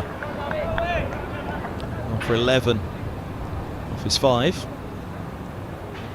So here's the first one, which umpire's called probably just into, well, umpire's called definitely just outside the line. You'd say it was big appeal and good appeal for Middlesex. This is the one where they really thought middle and leg getting splattered. You could just see leg behind. Rees there, I think he knew he was in trouble as well, and this was Rees's one to Roland Jones, which that's taken middle. Navia Sharma is going to be given half an hour before lunch. Big pressure on the youngster here. He stepped up to it at Old Trafford. It's a lot on his young shoulders.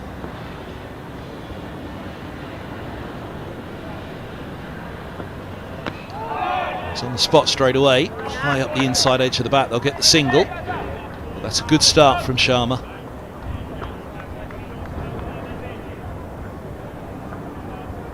Up to the Lion squad, and anybody that's seen him bowl will understand why. The potential is there. The talent is there already. All together and keep it all together. Middlesex need him back to back. Old Trafford and Lords. Let's come up with something special here. Left alone by Kane, who similarly will be having a look to begin with here. We saw that with Roland Jones against Potts earlier, and the change came. Pretty good job, Roland Jones and Duke, of settling in against the opening pair. The change came and Roland Jones opened up a little.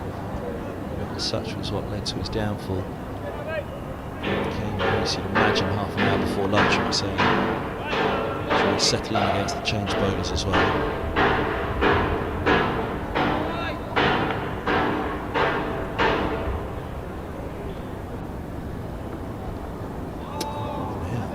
At that one.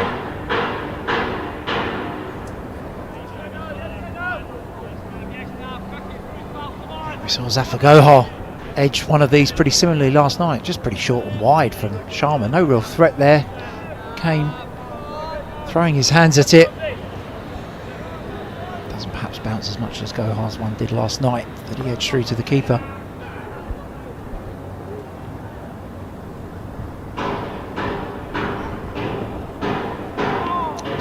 Compensation there from Sharma with that one. And got with the two slightly wider deliveries. Straighter to follow up.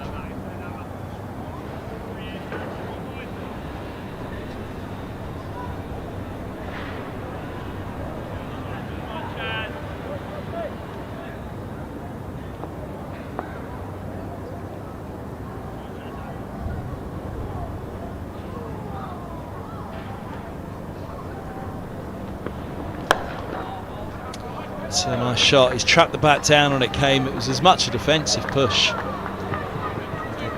3 for it though.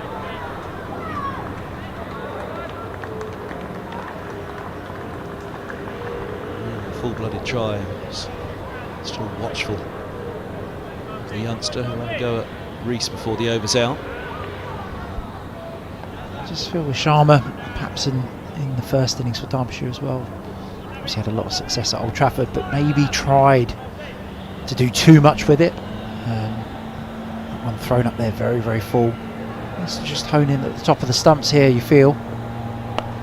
It's there or thereabouts. Well defended by Rees. And end of the 10th.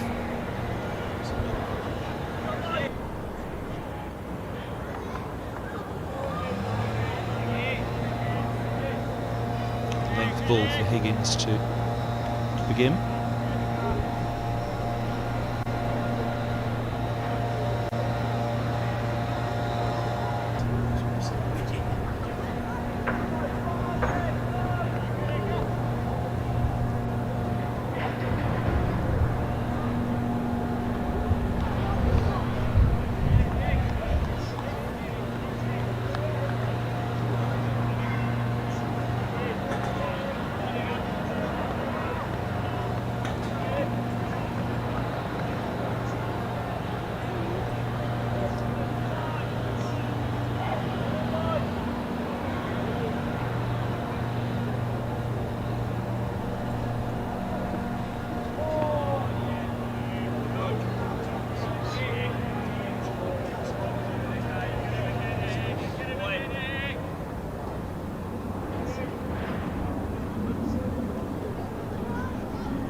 First from the pavilion end for Higgins, 26 without loss, so that was Rees's Deploy's thought process was get Higgins up to the pavilion end for a burst before lunch. Speaking of a burst before lunch.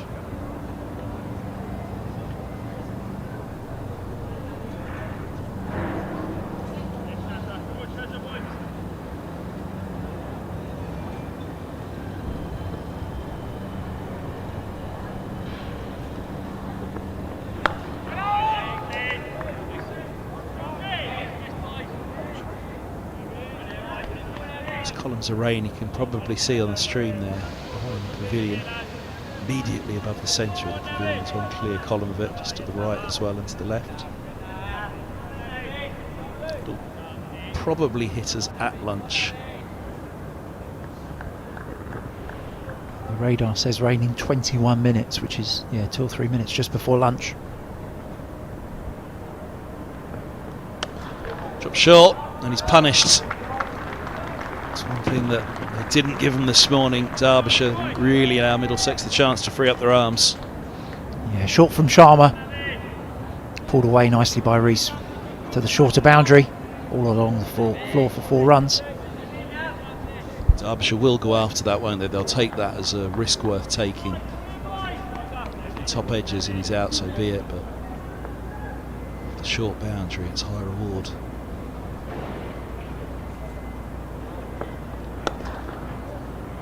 Single on this occasion. It's Holden.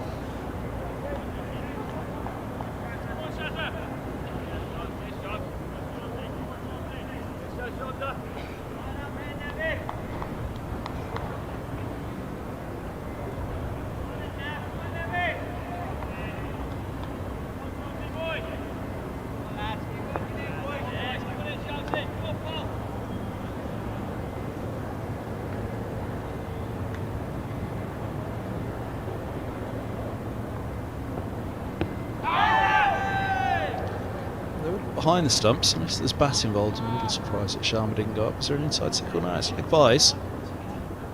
Let's keep an eye on the bottom of leg stump here. No appeal from bowler Sharma. Bit of interest from behind. Yeah, a long way down there. Through for the leg by Derbyshire. 32 for naught now. 2 balls left in this Sharma over.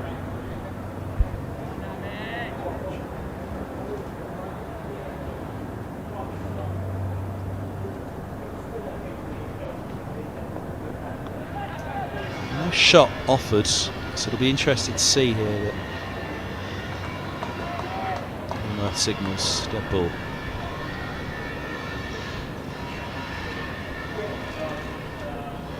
Sharma perhaps just struggling to find a line here to the right and left-handed combination. Short to Rees, pulled away, and down the leg side to Kane, down the leg side again. So just trying to settle into a line here. So the Derbyshire right left-handed pair.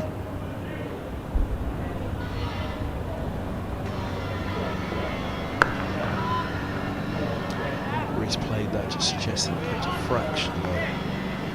6 off the over, including the leg by. 2 without loss after 12. So just one opens it up. Come close, and they felt they had them. Rees in particular. Occasions. It's 28 deliveries so far.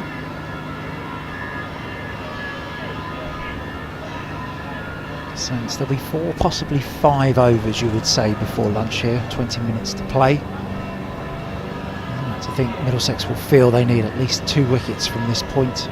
Keep a lid on that run rate. Keep the score perhaps below 45 at the lunch break with a couple of wickets. They still feel there's a chance.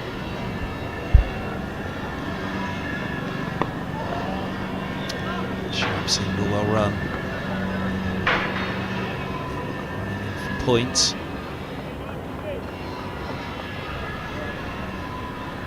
And the youngster's batting. He just missed out on his 50. Fell immediately after Deploy, who just missed out on his century. I did wonder whether the second wicket was as much borne out of the first, also on the edge of his milestone.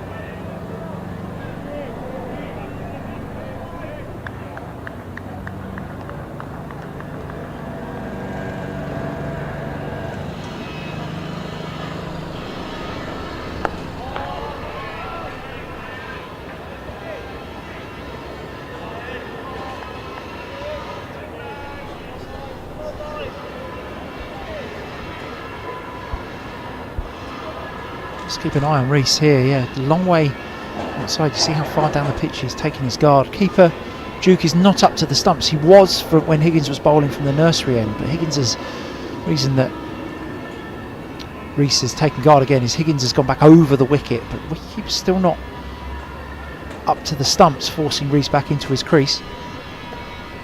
Edged, taken at slip.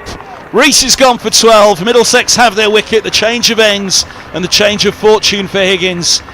Just over 15 minutes before lunch. Well, they thought they had him at least a couple of times already. They've got him now. There was that slight foot in the door for Middlesex there. We said Reese was a long way down the pitch just before that ball was bowled. Well held by Ben Geddes at first slip. Good catch there. Robson interested. Straight into the bread basket of Geddes, who's very happy with that. Beautifully bowled from Higgins. Well-deserved wicket after a couple of good LBW shouts. 33 for 1, Derbyshire. And that's a big moment in the match. Here and now 365. Amplifying brands in the UK.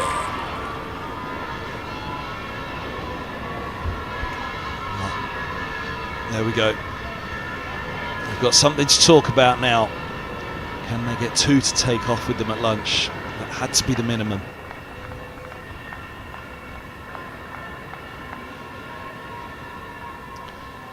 Montgomery out at 3.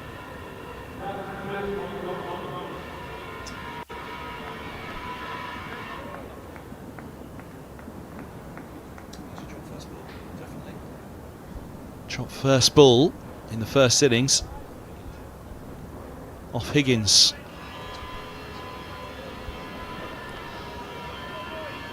It'll be on their mind right now. They had him first ball in the first sig.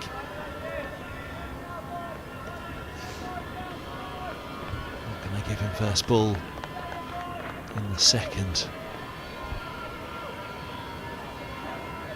This won't be Middlesex's final chance. They'll come out with a burst again after lunch, but this is a big 15 minutes for the match. 2, you'd say, is the minimum at lunch for them.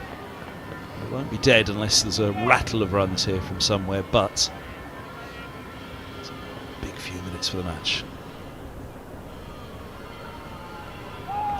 Just shapes it away up the slope, resisted by Montgomery. He's had it on his mind. He nicked off first ball in the first innings.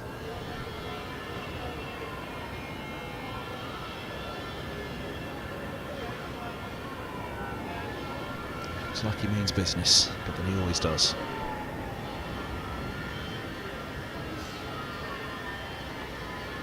And now, with a big appeal.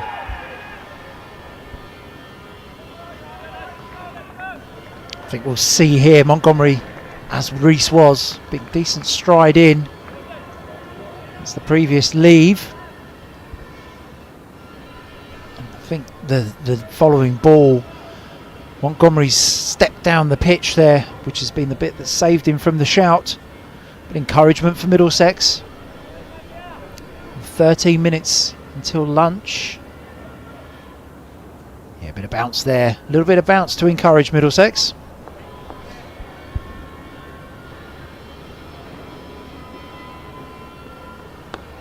Good from Sharma. They'll get potentially a couple here, but it was a nice ball from the youngster angling back in. Inside part of the bat. We've said it all match long, haven't we? The inside and the outside edge. We spoke about Sharma perhaps struggling to find line against the left-right hand combination. 2 right-handers now to settle into. So, as I said, I'd very much like to see the young Middlesex seamer just hone in on that top of off 4th, 5th stump line to Kame here.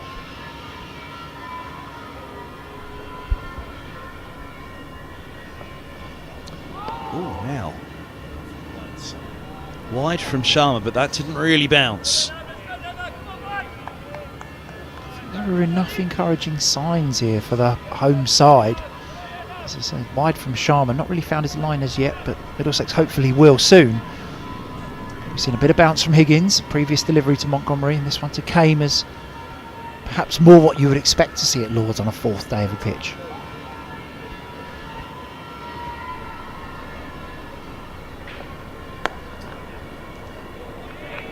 It's a hand to it mid-wicket. I think that's Bosch in there. Holds into a single. Again, that's taken somewhere around middle stump though by Kane, which to some extent Middlesex won't mind.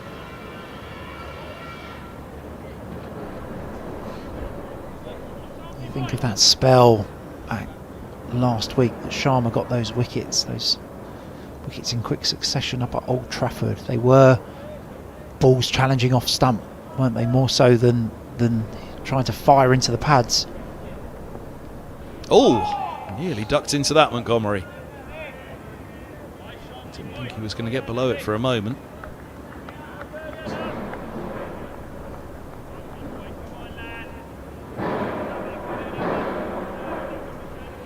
Surprise short ball here from Sharma. Bashes it in. Montgomery didn't really pick that one up, it didn't look like. Manages to evade it, but well bowled by the young seamer. As always with the bouncer, the follow-up is the most important delivery. Well bowled again. Leaning towards the top of off. Many times we've seen that ball straighten and go down the slope, taking the edge in this game.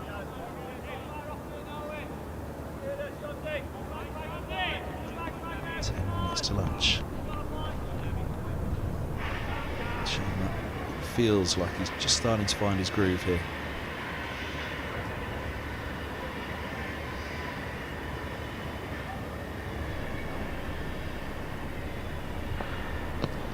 Now, what has that taken? Not out is the call. Was there bat? Did he jam the bat, the toe end of the inside edge onto the toe? Sharma was very, very convinced with this, very full delivery. I think as Montgomery hit that, is there a little bit of bat involved there? Big shout. And I think Richard Edingworth, umpire there, is just saying to Nav Sharma, you're not allowed to celebrate until I've given it out. Bit of a Hollywood appeal there. A few bowlers on the county circuit known for those, and the international circuit, to be fair. Umpire's not a big fan when you start celebrating before it's been given, but Middlesex thought it was a good shout.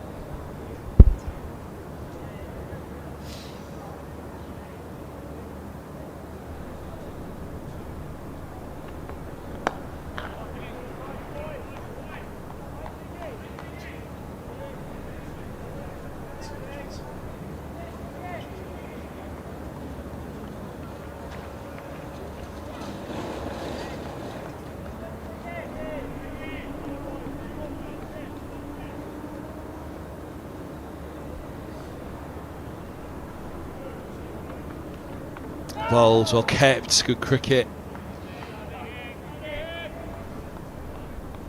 I've touched on it a couple of times. This is the line that I like to see Middlesex at. Great bit of work behind the stumps there from Duke up to Higgins. That ball's bounced a little more, but again, just challenging Harry Kane in and around off stump, fourth stump, rather than getting drawn too much into his pads.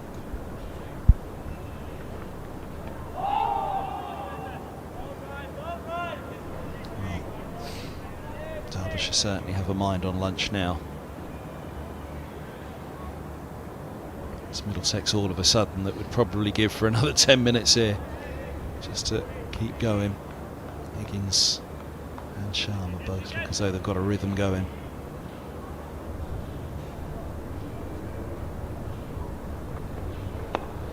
Bowled again.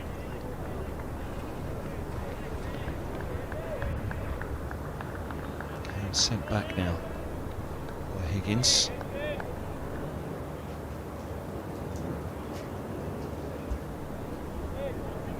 Just want to see Higgins hold his line. Keep a Duke going back. More likely now that Harry Kane will come out of his crease. And he has done. He's held his line outside the off stump.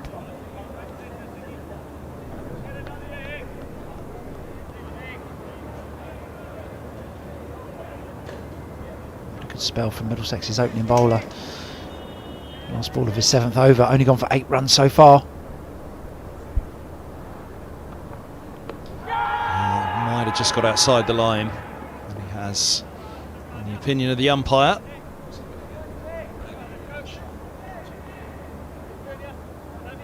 Yeah, big nip back outside the line. Again, encouragement for Middlesex. Good stride in as well from Harry Kane.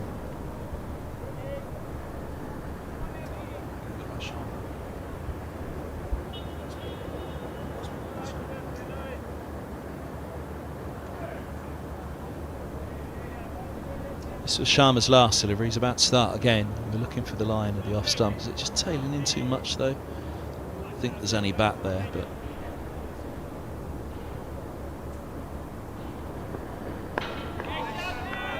that's good from Sharma. That's where Middlesex will want to see the young seamer. We'd like to see 5 of those at Montgomery, testing the forward defensive. 6 minutes till the lunch break, so Higgins will definitely have another over here after this.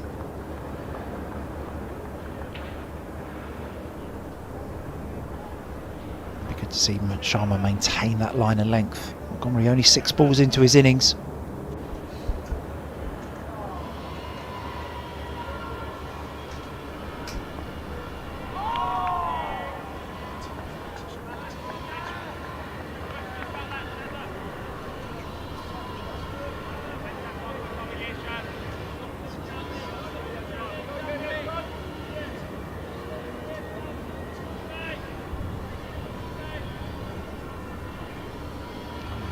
second before lunch. All of a sudden, time's moving too quickly for Middlesex. I'd like to elongate this little passage of play here, this spell between Higgins and Sharma.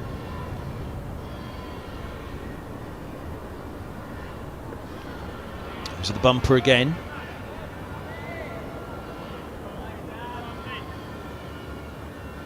So for the over.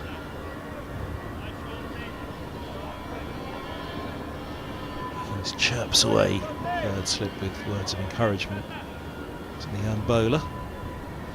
Undoubtedly meant to be heard by Montgomery as well.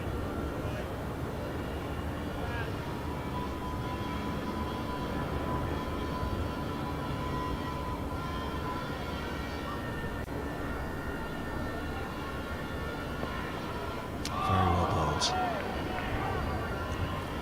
Settled Sharma. He settled nicely. This is likely to be his last over before lunch, though. What have we got now? 56. Yeah. Can't quite get through another one quickly enough at the pavilion end for Sharma to have one more before the interval, but an encouraging spell again.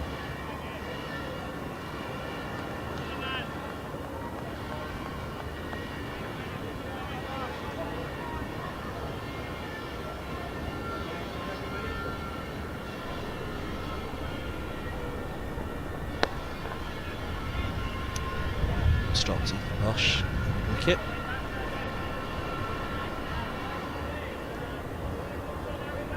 This will be Sharma's last ball before lunch. We will see another over, certainly from the pavilion end.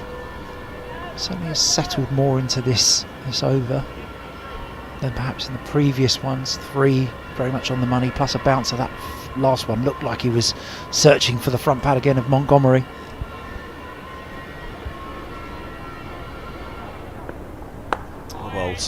Speared it back in once more, and yeah, Sharma would love one more over now, wouldn't he? Won't get it. Be one more from the pavilion end, that'll be lunch. Can Derbyshire get in one down? Can Middlesex? One more opening before the interval. Dearly loved 3, but they'll be desperate for 2.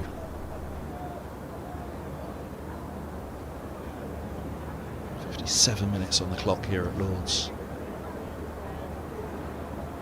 Just gloomed up again behind the pavilion. That rain is on the way. Let's hope it doesn't curtail us too much, because it's a good game brewing here. It'll look even better for Middlesex if they can take one more off with them at lunch. I think Middlesex would like to see 5 more from Higgins, right in that spot there to Kane. Keeper Duke up to the stumps again, keeping Kane back into his crease.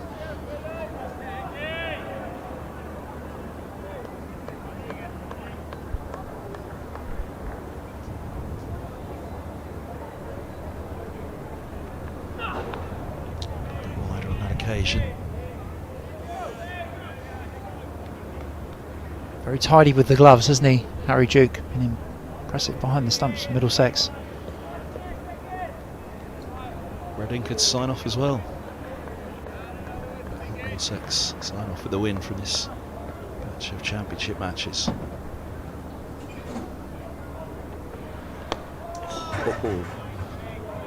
To get that booming swing coming back in. We saw this in the last over. Higgins got success with Rees when the keeper went back. Rees was out of his crease. Be interesting to see where Harry Kane sets up here.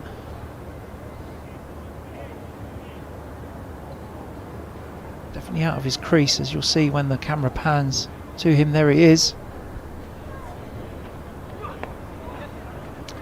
Just fine of Faulkner to take the single.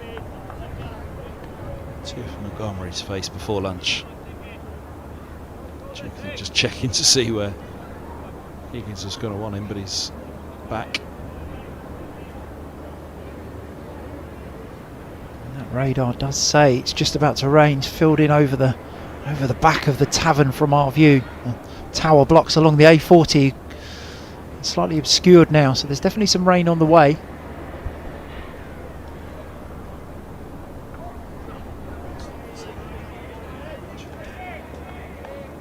Pretty much every building in the background there is shrouded in rain at the moment, so we'll make lunch, but weather will start again. I'd imagine there must be spots of rain starting to fall here now. That wind's blowing it in very quickly. You can see it's a little lighter on the distance though. It isn't epic. It is raining out there.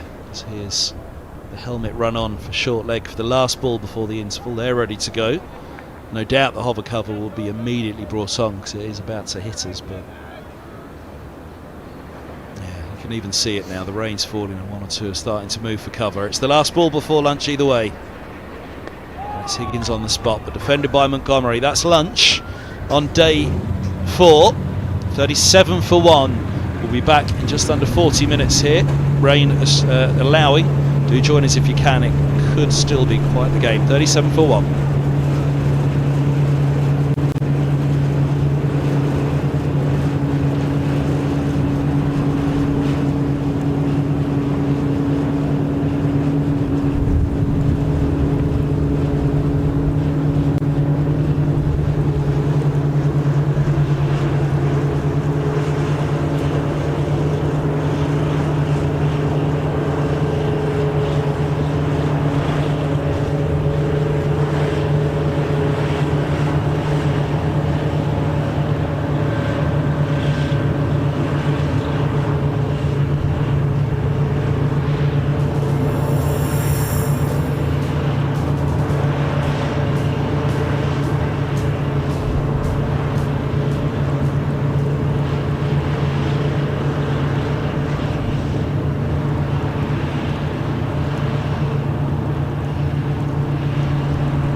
And all the games, they all start here with All Stars Cricket. All new experiences for everyone. All over the country.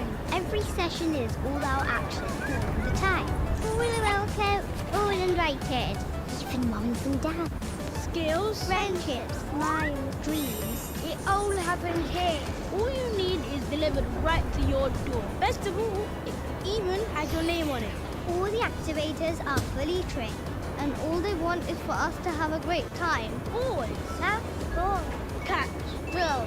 Try it all. It's time to go all in, all together. And it all starts with All Stars. All you need to get started is at allstarscricket.co.uk.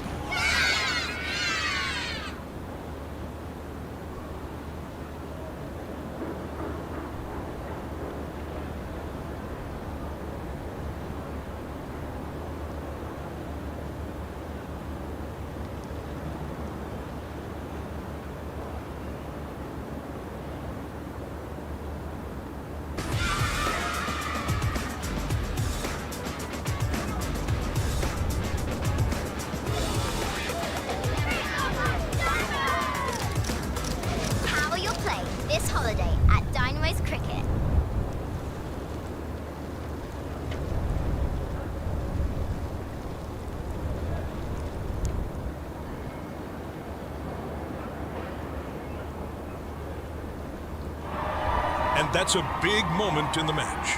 Here and now 365. Amplifying brands in the UK.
Afternoon, everybody, and welcome back to Lords. Potentially the last session of the match. 122 the target for Derbyshire. They're 37 for 1 in their second innings.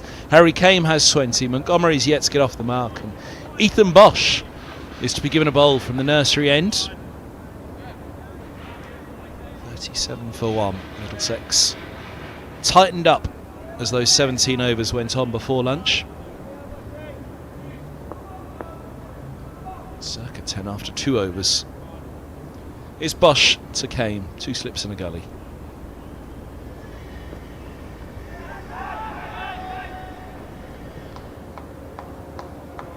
Single down to long leg.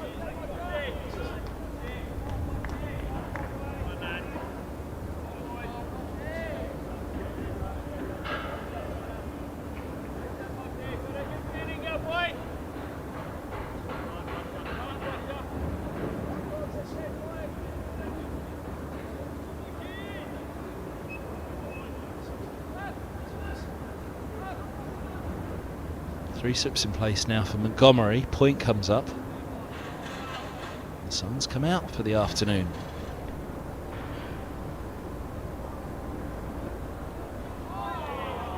Shape way down the slope from Bosch.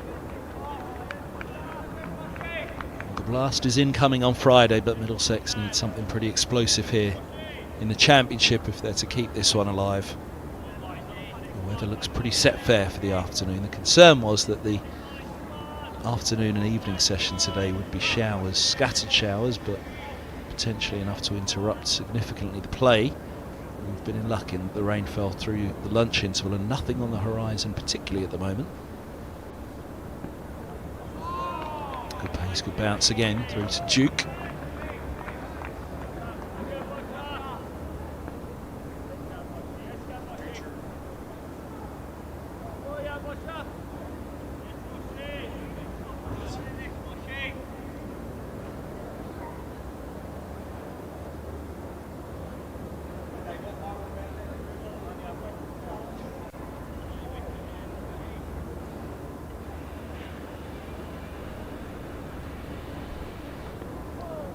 Good from Bosch again.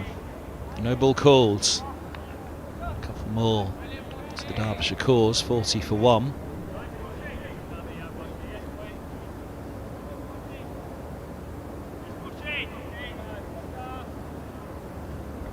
Just appears to be working off a bit of steam here though, Bosch.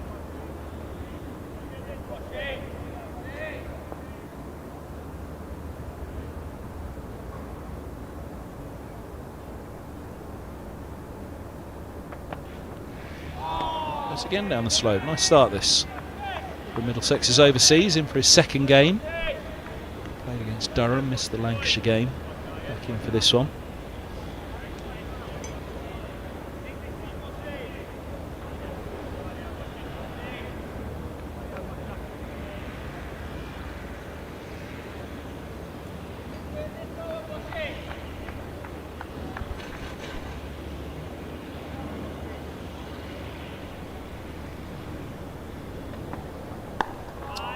Wants more angles, that one in.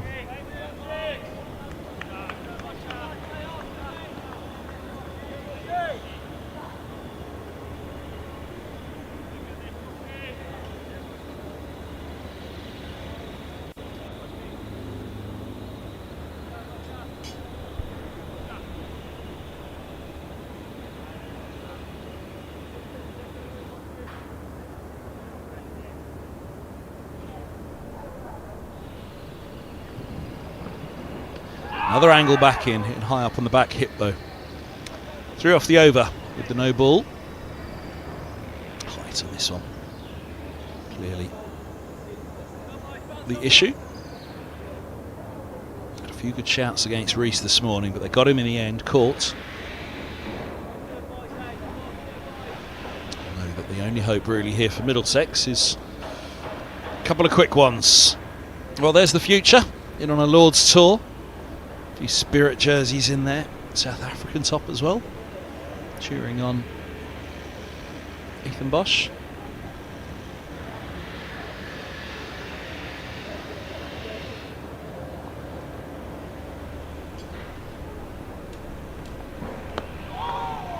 that was taken from a very straight line by Kane. Look at the face of Higgins. He was just about to go up, Higgins. I think he thought he had him. He'd been blasting out middle stumping. You see the hands are just getting ready to go. Kane gets bad on it. Single taken, 41 for 1.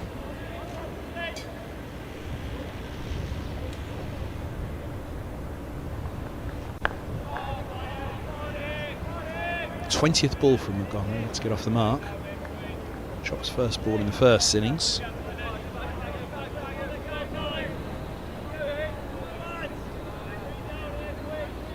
Part-time spinner, and he picked up the wicket. Ryan Higgins.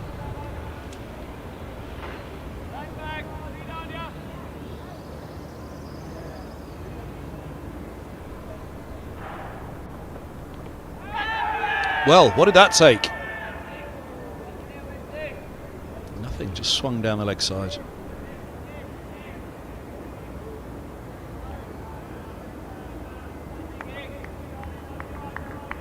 Got a little clip of pad there.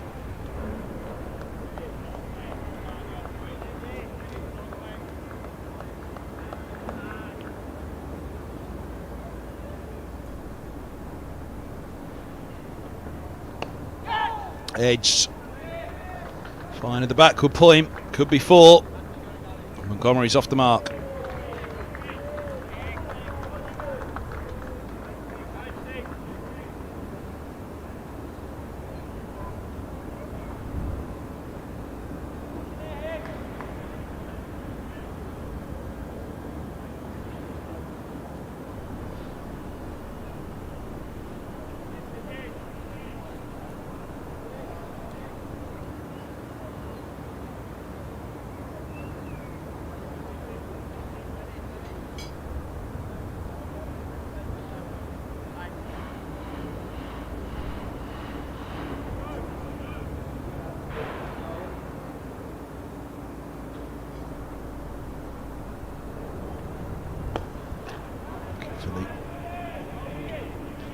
Straightening swing to test Montgomery.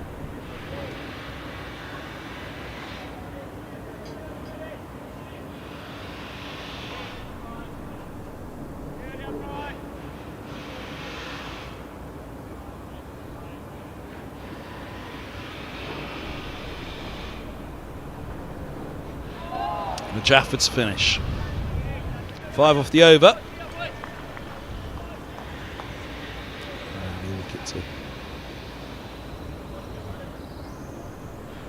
Take out of it though for Higgins.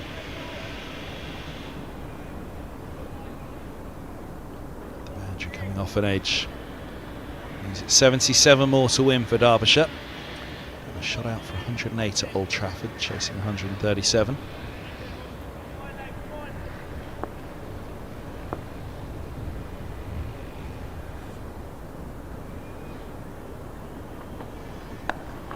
Middlesex won't have given up hope just yet.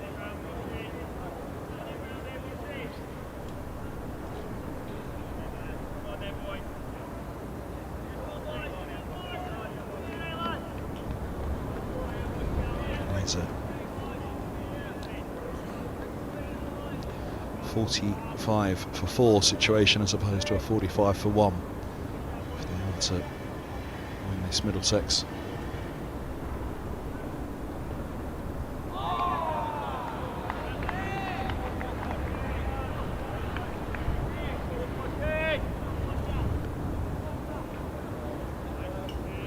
Sun's gone again for now.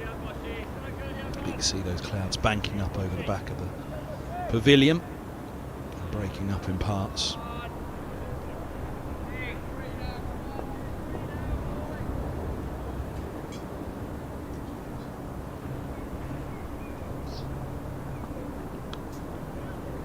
Ooh, that's attempted leave, but it's 4 runs.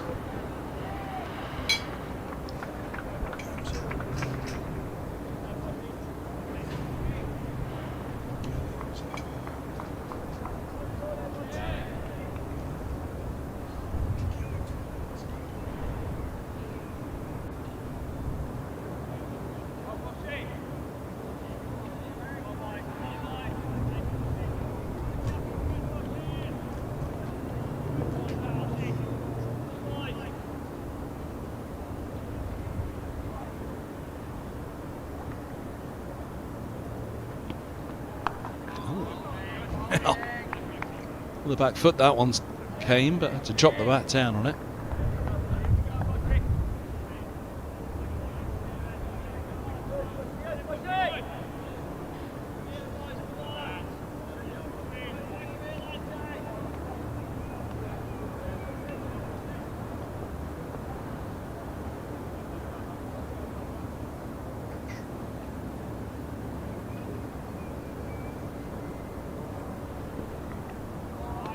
Shape away, but starting too wide. One to come of the over.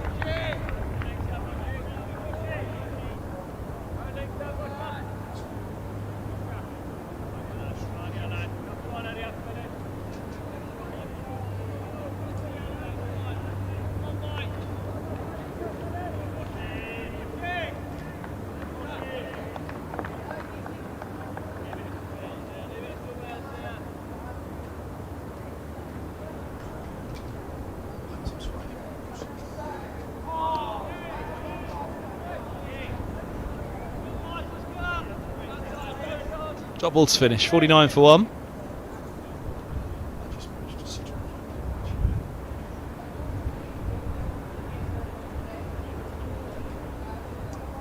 Right, elsewhere, Division 1, Hampshire lead Nottinghamshire by 82 runs with 5 wickets remaining. They're 97 for 5 in their second innings. Rain in the south. It's coming in from the west. In the west, Somerset 5-2, 6 for 8 declared. Sussex are 71 for 2 following on. 253 all out in their first innings. Warwickshire 35 without loss. They require 333 more to beat Glamorgan at Edgbaston. Yorkshire have beaten Surrey by an innings of 127 runs at Headingley. Shot out while following on Surrey for 155.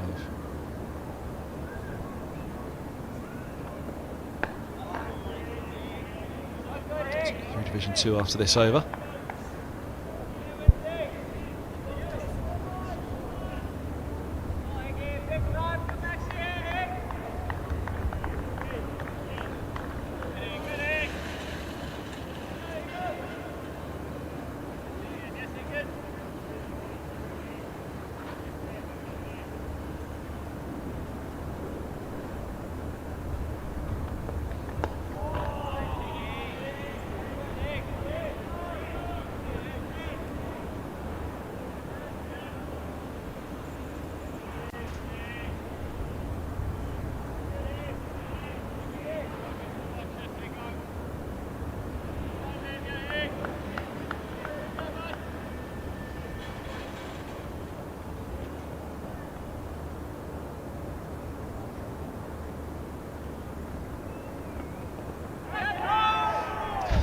Question asked.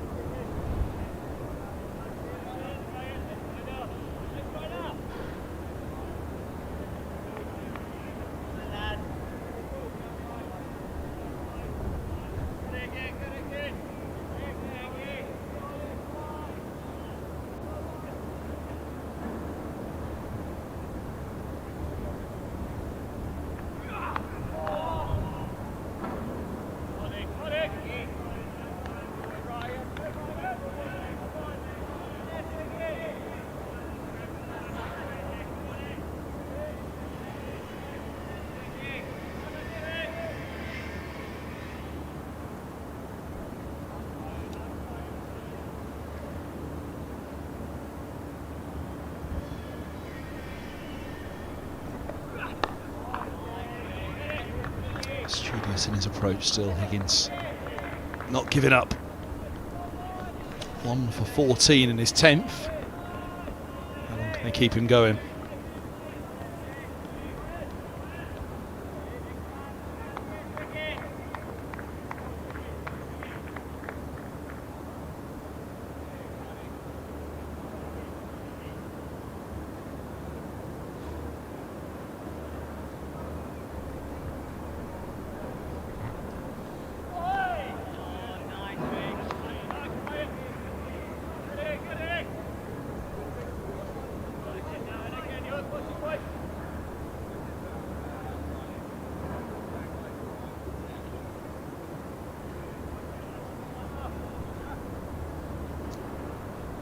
Seb Morgan on the left, Luke Holman on the right.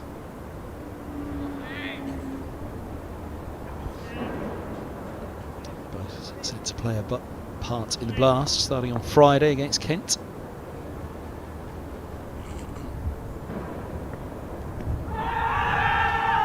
Appeal. It's away fine for leg buys.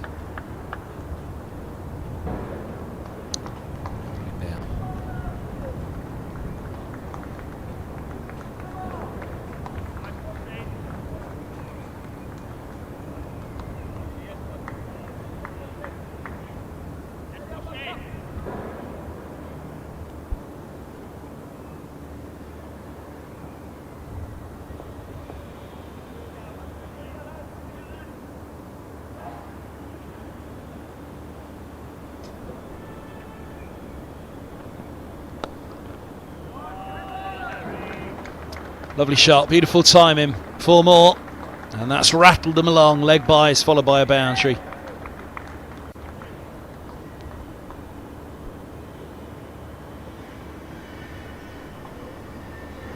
.57 for 1. The sun shines on Derbyshire at the moment.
Edged and put down at slip. Get his low to his right. Or was it seconds low to his left? Let's see. Land should be gun barrel straight for. Yeah, he's gone late. Slip. Possibly should have been seconds. 60 for 1. Nearly halfway there.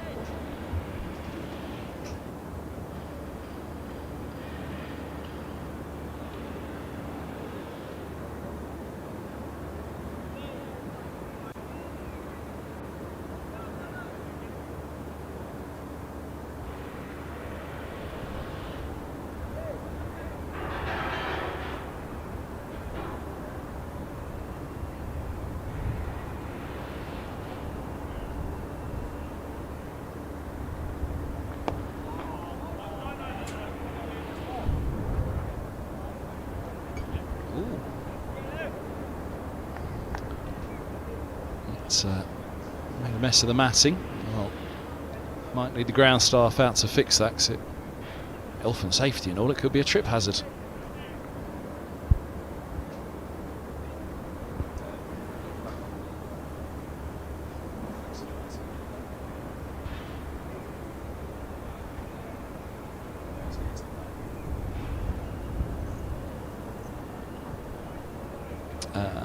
Morgan's just delivering something to the umpire there, which might have been one of the pins that was holding down that little bit that's flicked up.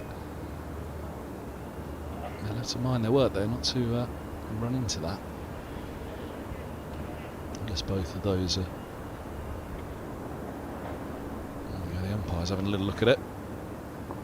Come loose from that slide. Okay for now.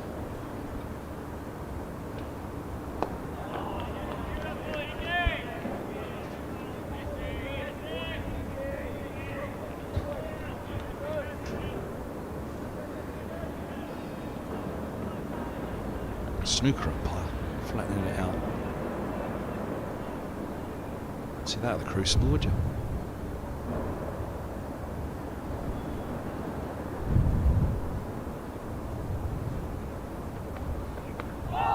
Ooh, fine work again from Higgins. Well, it'll frustrate the home side if they are defeated here, that they'll have another 20, 30 runs to play with. That 199 first innings advantage of Derbyshire appearing too much. There you go, square leg umpire Illingworth. He's not happy with it.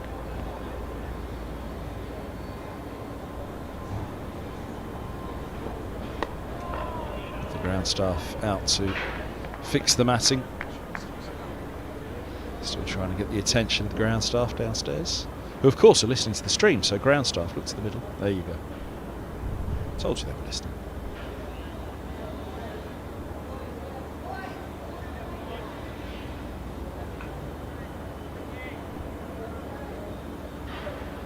Tightening up the slip cordon, 3 slips and a gully. Cover comes out.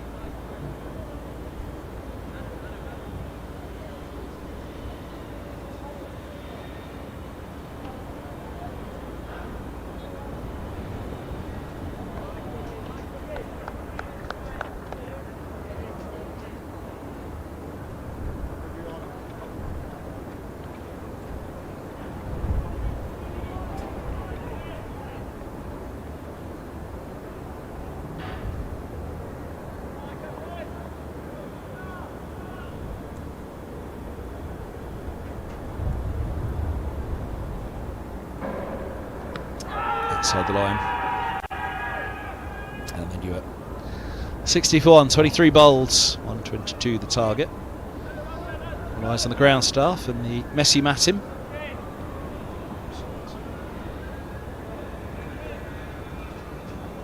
Looks like we'll go on for another over before the ground staff make it out. Maybe we won't. Both umpires going over.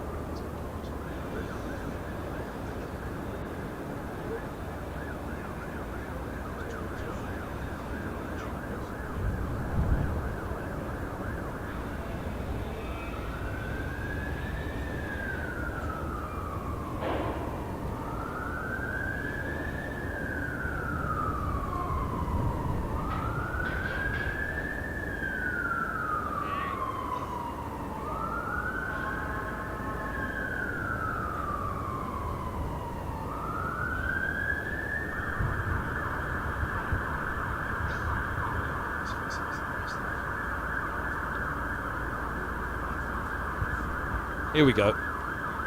Nail it down.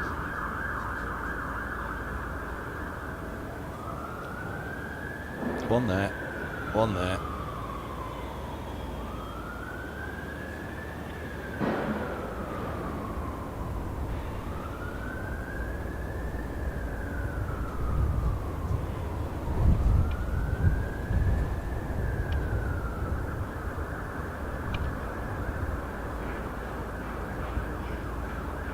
That'll do.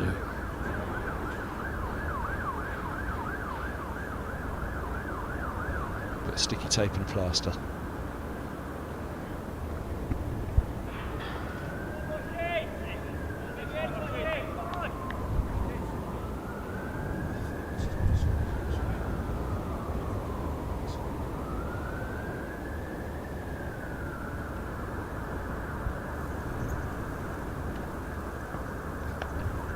Angling in, angled away. Good stop by Higgins.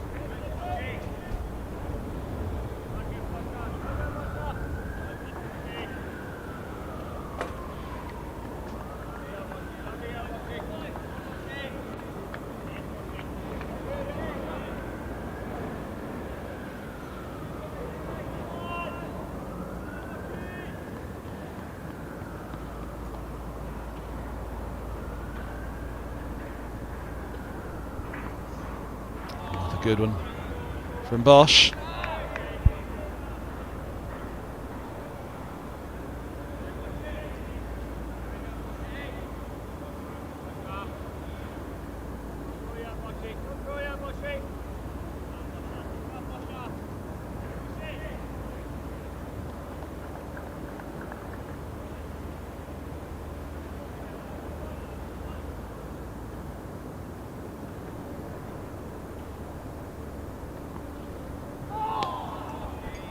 Doing much wrong at the moment.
Short, jabbed away, backward a point. 4 more. Montgomery into double figures.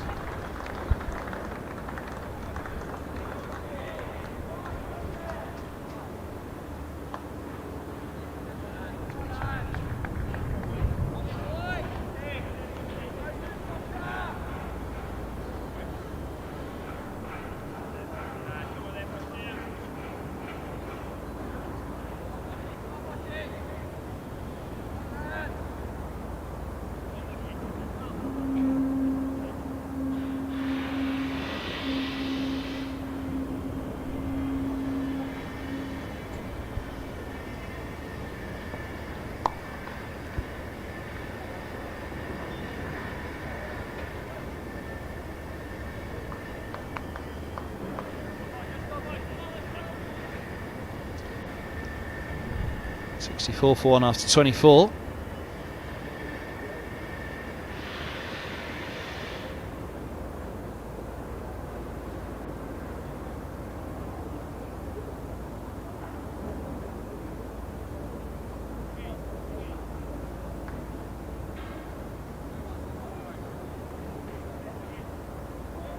Higgins again, his 12th over this innings.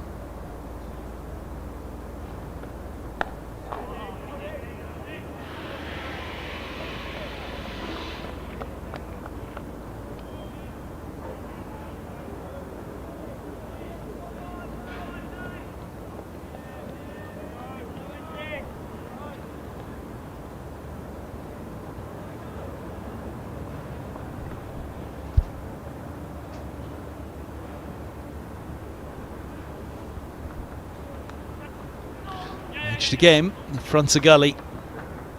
He'll take 2.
Had to be close.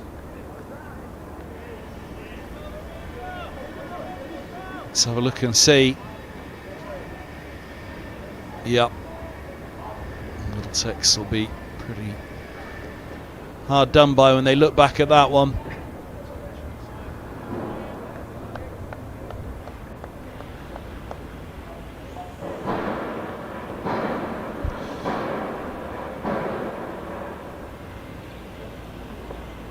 Another one, this one with the inside edge though.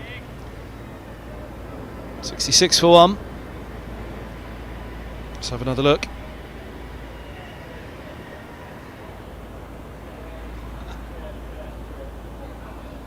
Well, I think it might have been missing middle and off. Sorry, middle and leg.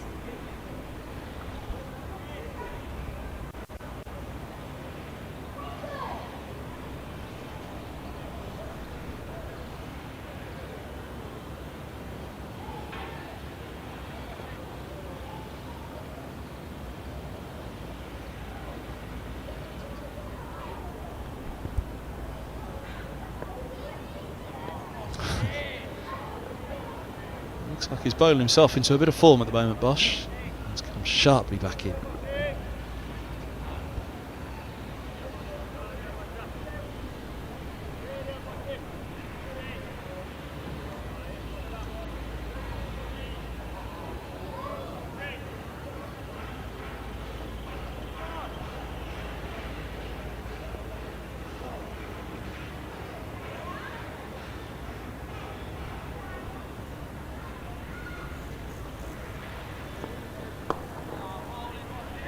Another one on the spot.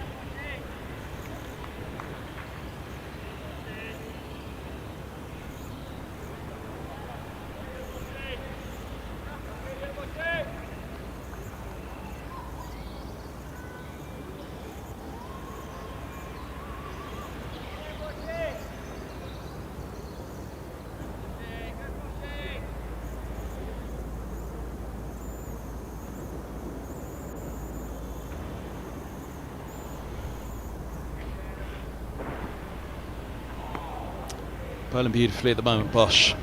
Middlesex running out of runs here though.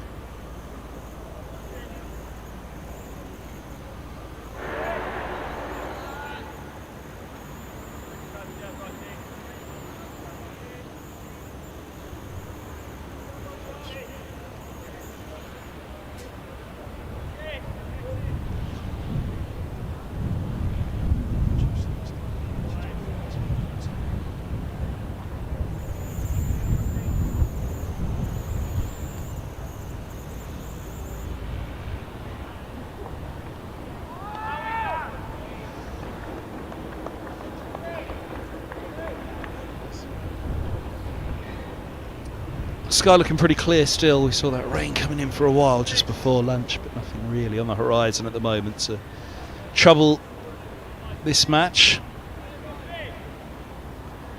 Middlesex at the moment desperately trying to find something to trouble this Derbyshire batting lineup. 66 for one.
Pretty assured in their defence, Derbyshire, in this second innings. 66 for one.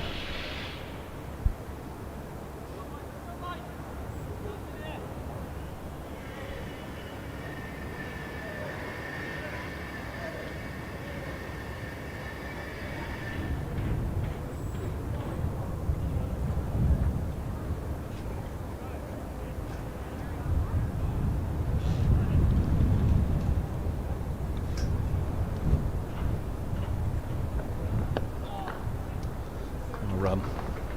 Dropping the single Kane. Starting it all up with Lewis Rees. The Middlesex had some big LBW appeals against the left-hander. A couple of half shots against Kane, but nothing to get too excited about.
Swing.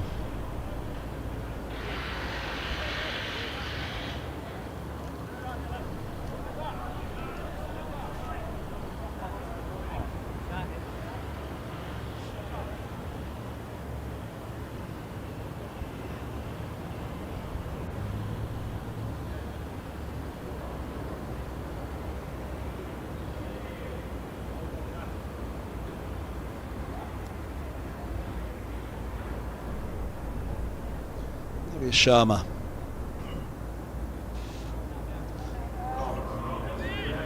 Number 12 from 4. A good head of steam towards the end of that spell, just before lunch.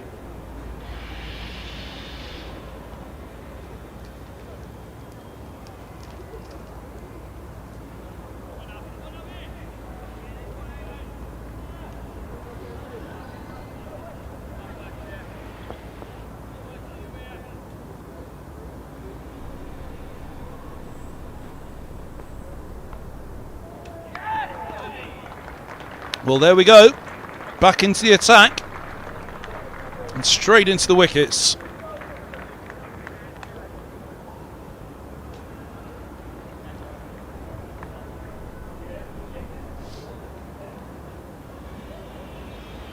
Really did start to get it going just before the interval. And he gets one to go away from Kane there. No mistake from Robson. Going across slip this time. Been a little bit loose in the slips in this game, Middlesex, but 67 for 2 now, Derbyshire.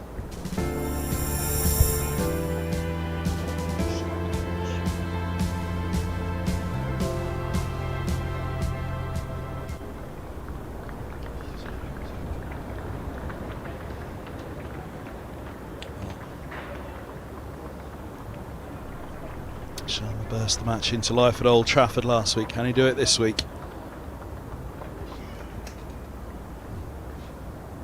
Jewel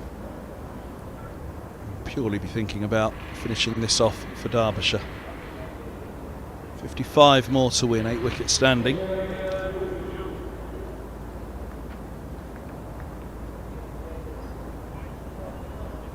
be saying there'll be no repeat of Old Trafford on any accounts after they were skittled for 108 in a chase of 137.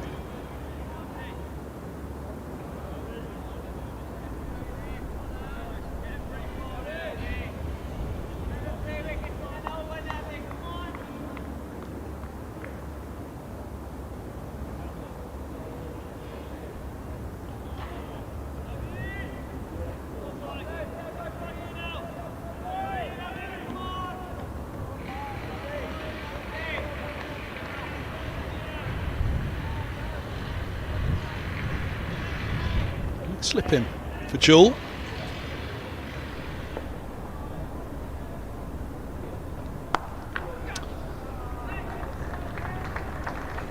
But Jewell's response is to say, fetch that.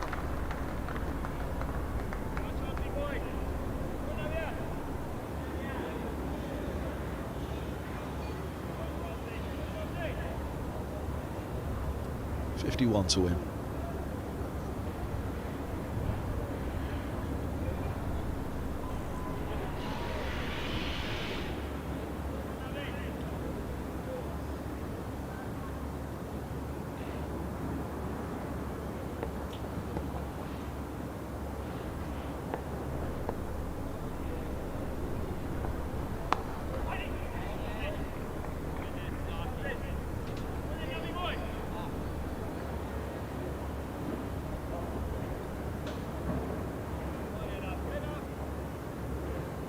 Jabber in the middle. Sean looks over his shoulder.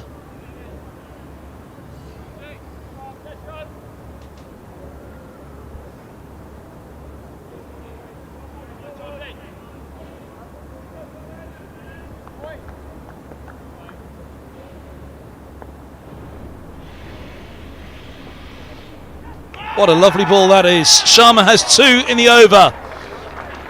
71 for 3. I'm not sure Jewell thinks he's hit that. Hangs his head backwards, but was it in disappointment? Let's see. Beautiful ball.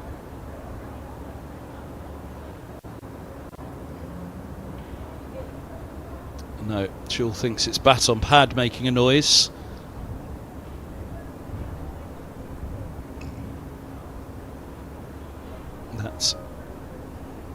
It's given out though, and 4 for Jewell from 3 deliveries, the 1 boundary. Derbyshire 71 for 3. There it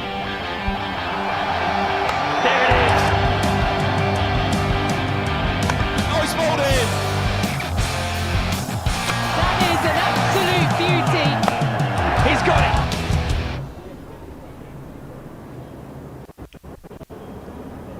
it. Centurion in the first innings, Wayne Madsen. Skipper makes his way down the steps. First century at Lords. There's a few crucial runs to finish this off though. Only 10 from 48. Middlesex will be keen on making them work for it.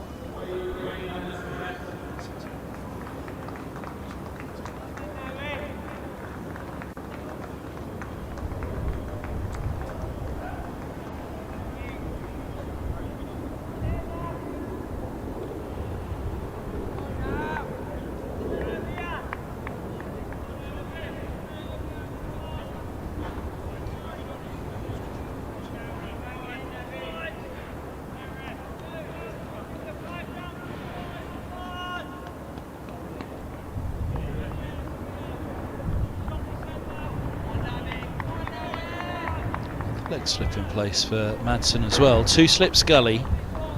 Leg slip. 6 are on the attack now. Only 1 back, which is that long leg.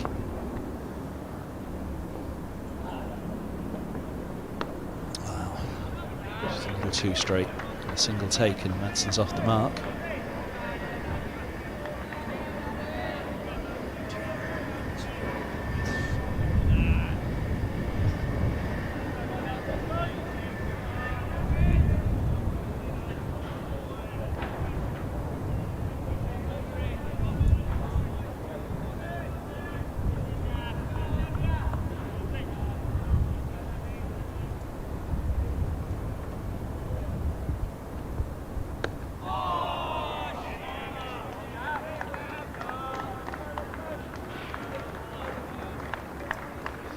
Have a look.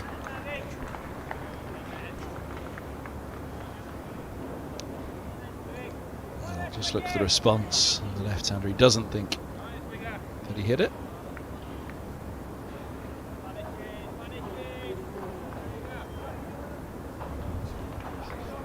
You can certainly see the bat hit the pad there. There was any bat involved with the ball.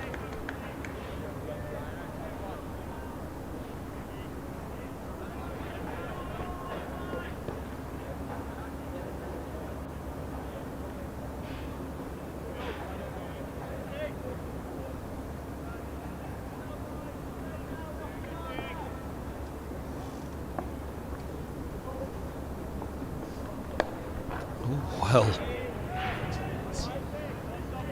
where was that front foot of Madsen? Ball comes swinging back in. Length Hughes, Middlesex. Straight one to swing the other way now for Higgins.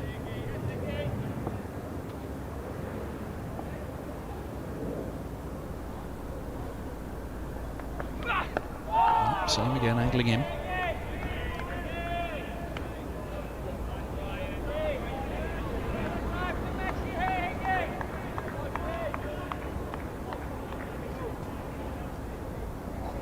Middlesex would dearly love now to try it up. Montgomery with a low strike rate at the moment. They want the same for Madsen.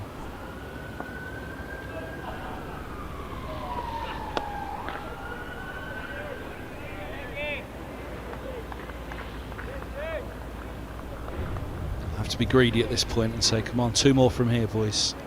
75 for 5 would certainly make it interesting in this chase.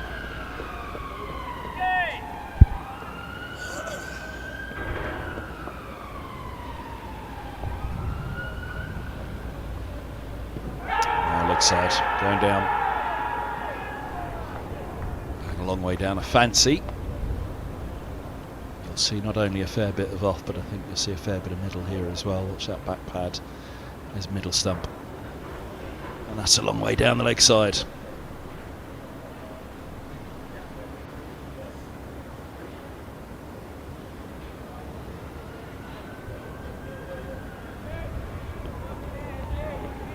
Look up at the home dressing room maybe. Look up at the grey skies over the pavilion perhaps.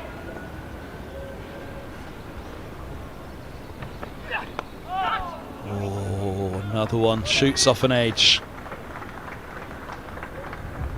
And it's just going to beat Holden. He went a little too early with the dive. Sorry, Faulkner, he went a little too early with the dive. It was a desperate dive all the way. I'm not sure he would have made it anyway. He was just trying to see if he could have one grab at it here. Young Faulkner. World Swimming Championships, perhaps.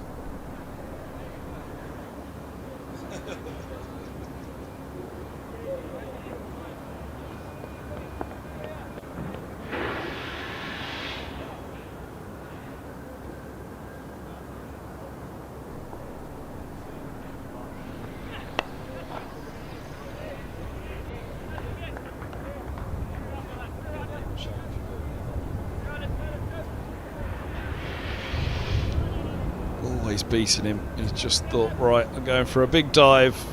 See if I can get there.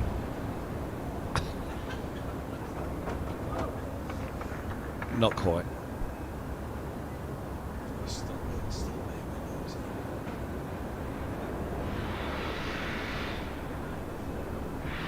Picks himself up eventually.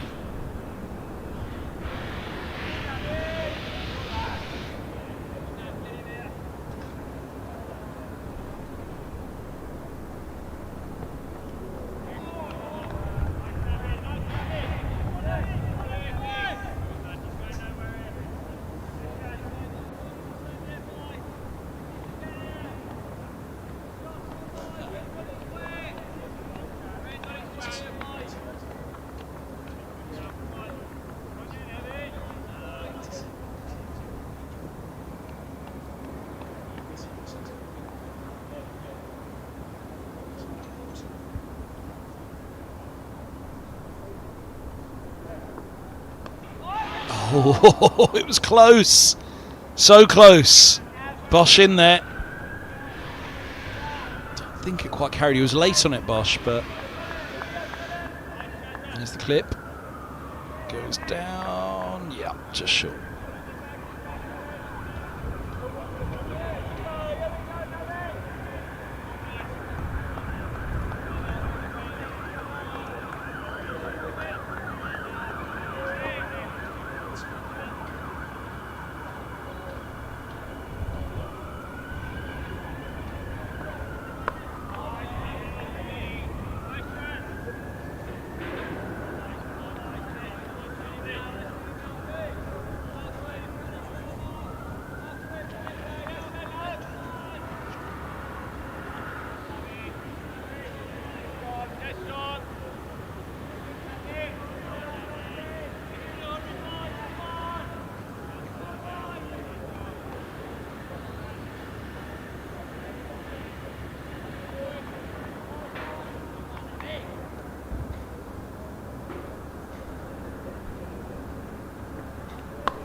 Nicely steered for a single.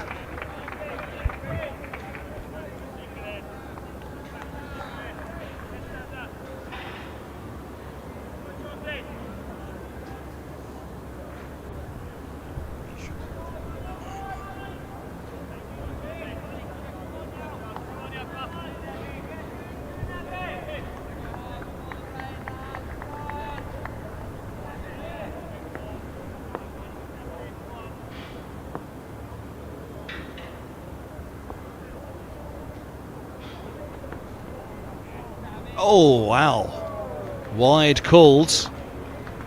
And it races away for 4. That flew. I think he took his own toes off there, Sharma.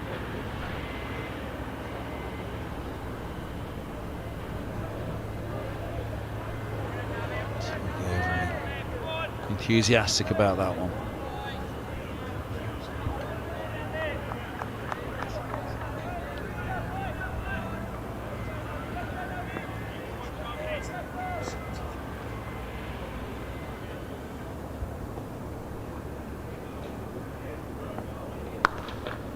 Drilled and dismissed through the covers.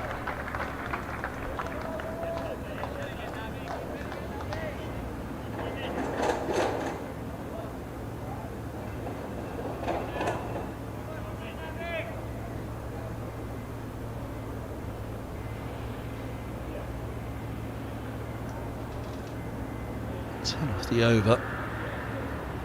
It was about to offer Middlesex followers some hope, to say when they were bowled out for 108 Derbyshire at Lancashire earlier this year, they had reached 73 for 3.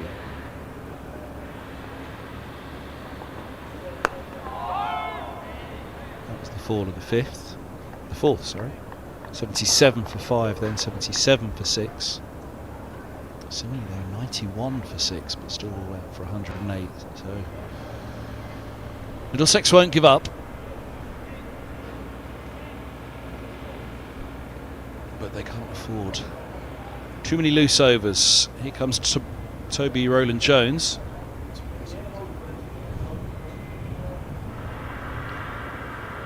If anyone can blow a door open. It's the former captain.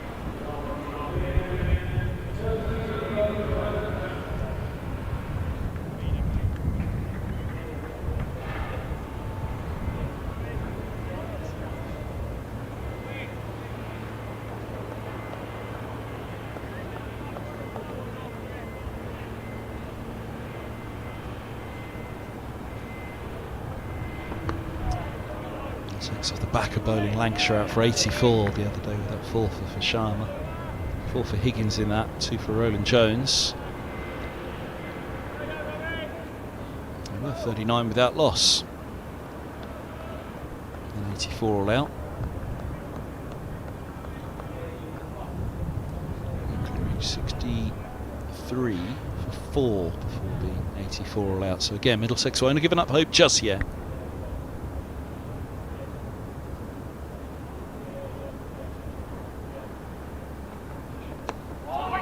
Indeed, Derbyshire would have been home and dry by now if it wasn't for Roland Jones's partnership this morning with Duke. Can he produce something with the ball?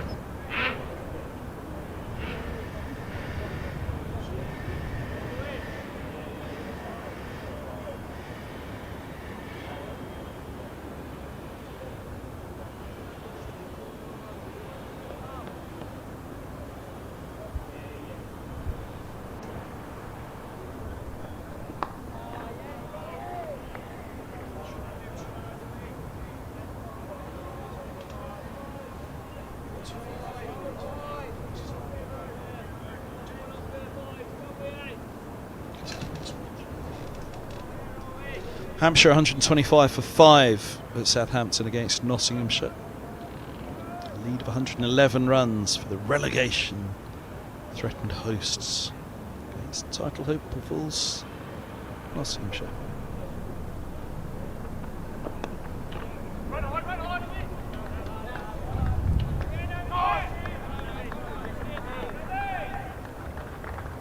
Sussex at 87 for 5 at Somerset. They're in real trouble. Trailing by 186 as they follow on.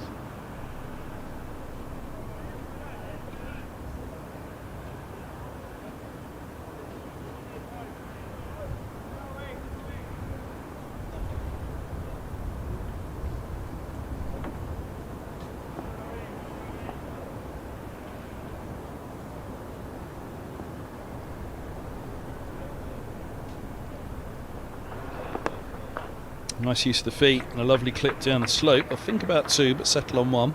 Oh, slip and a slide. Yes, no. Still settle on the no, just the 1. Warwickshire a 79 for 1.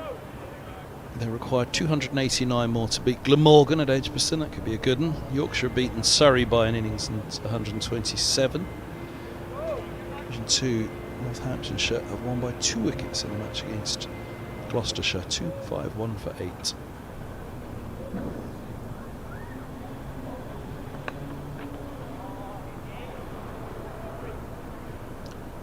Durham 3-3-8 for 9.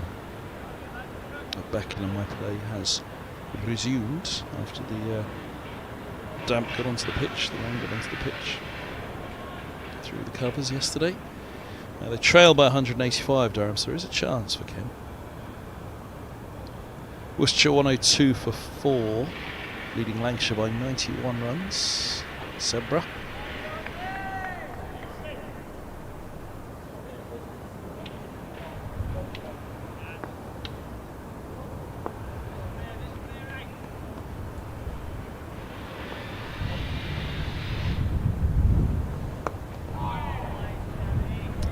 There is South for my apologies.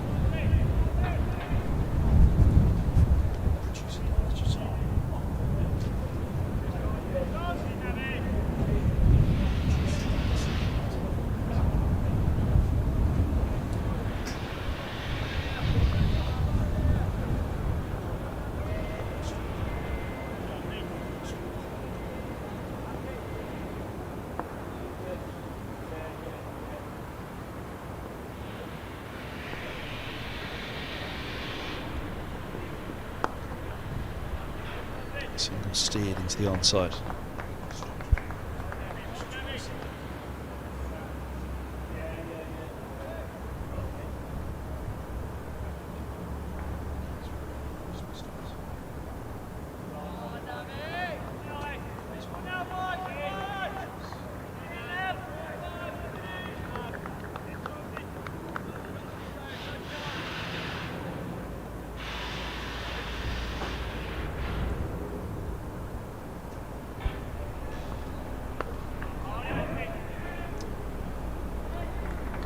Come, Teffer Go Hard doing the field, and we'll Go Hard get a go. Well, this man's got a couple in and over just up Sharma, which gives Middlesex a glimmer. So I'll have to wait a bit yet.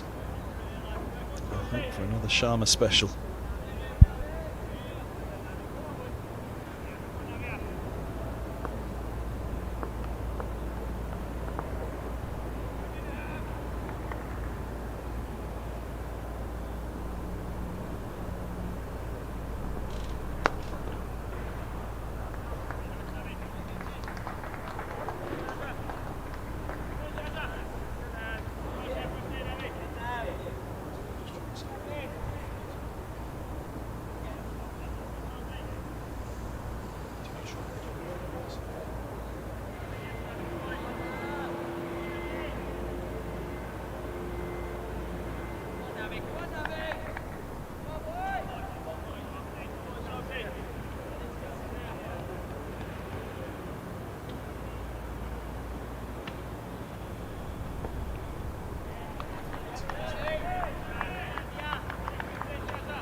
Short and wide and cut away, 4 more.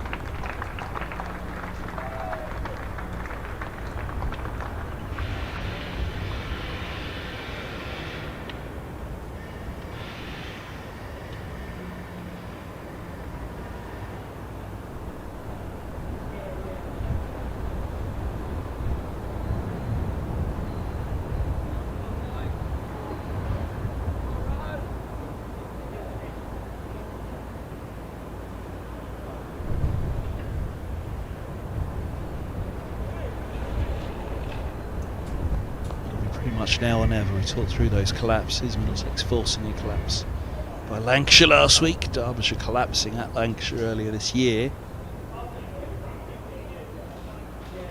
They've got to put 2 on the board now, Middlesex. These two have got that run rate going. 12 from 13, Madsen. His attempt to try to see this home.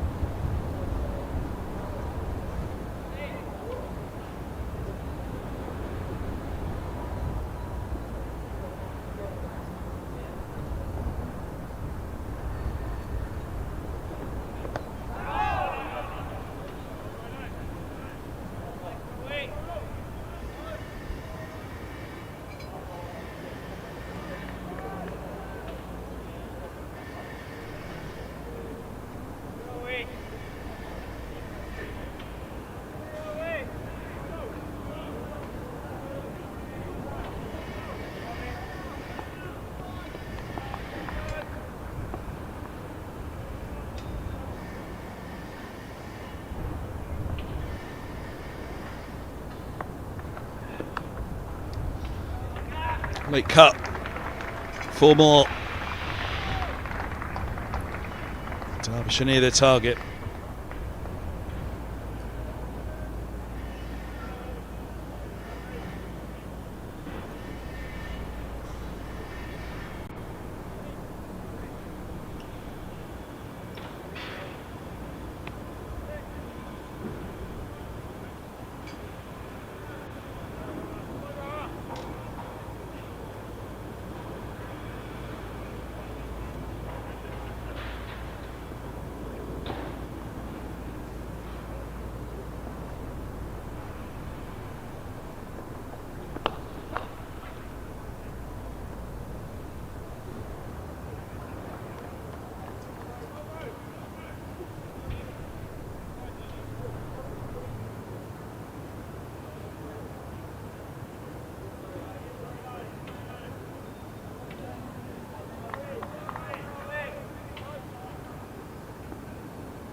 Two to come. And we've just seen the little signal.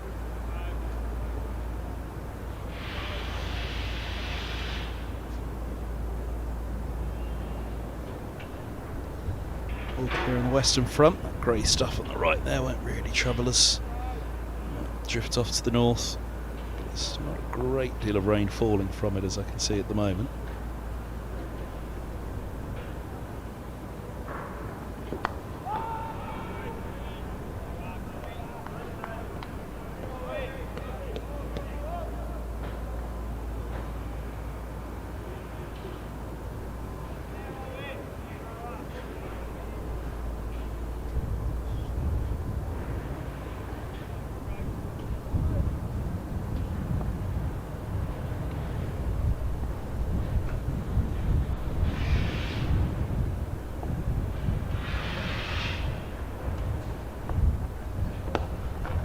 Nice use of the feet and a lovely push down the ground, Madsen. He wasn't quite there to the pitch. He manufactured the boundary.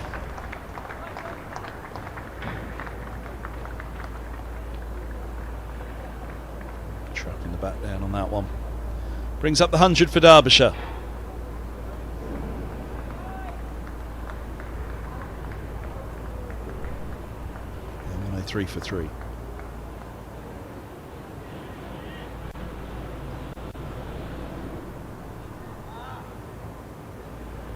Time for Gohar.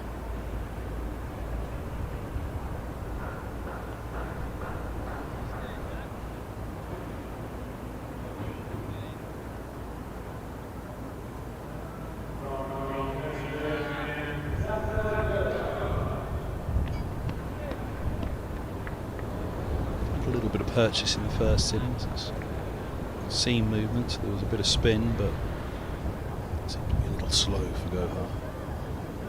To make a big impact on that occasion. How will it go in the second dig?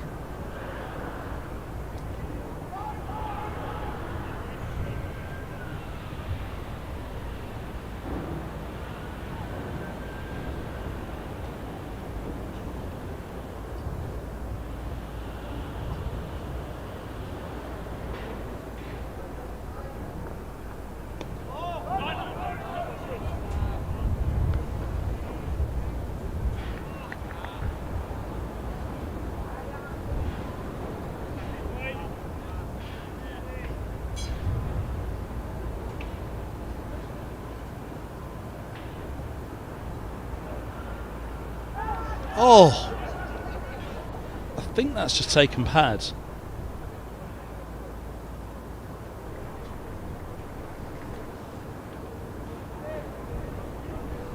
Well, I signalled.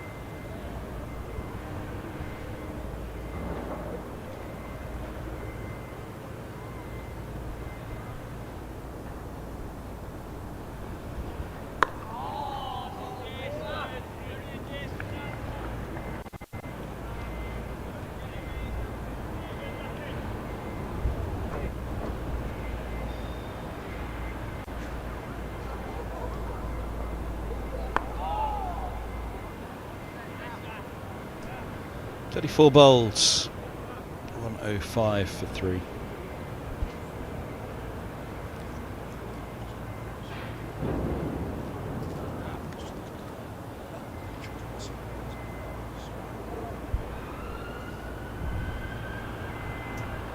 Pretty grey stuff in the distance, nothing threatening for us here at Lords though. The sun continues to belt down. Roland Jones will continue to bound in.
End of the 35th, 106 for 3.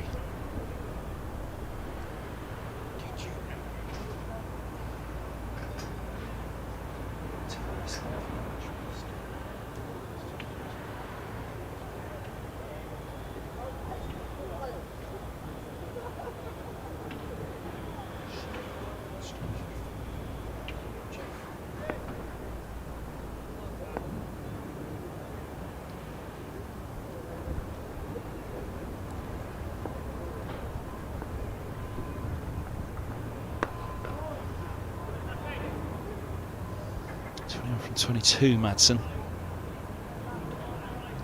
To get this done.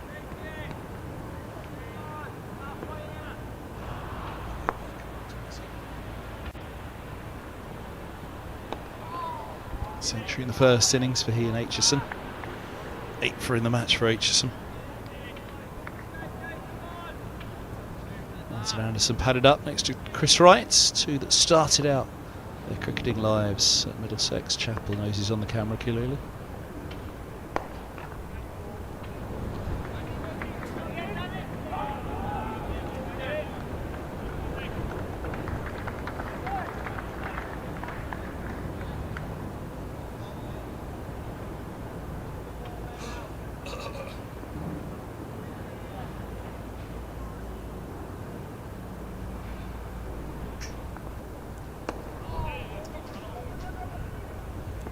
We'll look for 2, and they might even get 4. 2 it is.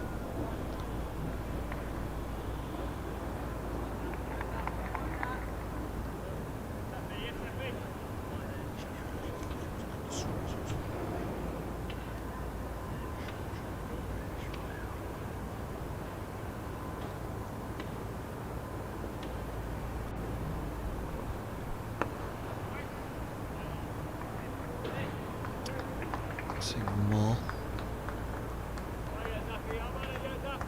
Nearly there. 110 for 3. Elsewhere, Hampshire still going. 5 down, 143 for 5, leading Notts by 128. That could be a feisty finish there.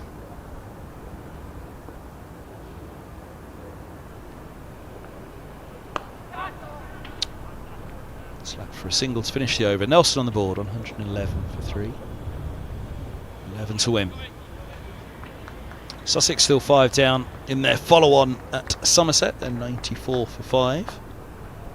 Somerset had racked up 5, 26 for 8.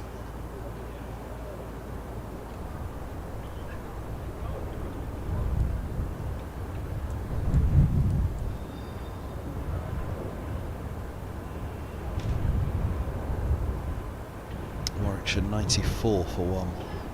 Require another 274 to beat Glamorgan at Edgbaston. Surrey beaten by an innings in 127 at Yorkshire. Northamptonshire beaten Gloucestershire by 2 wickets in Division 2. Durham trailed Kent by 174 runs with 1 wicket remaining at Beckenham, so they're hanging on in to avoid the follow-on, crucially on that final day. Nearly chopped on again by Parkinson. By Madsen, sorry. Got a couple. So he got to his 50 in the first innings, indeed. Rain 47 and Parkinson 24, hanging that together for Durham. Partnership of 80. 61. For the final wicket, they need 25 more to avoid the follow-on.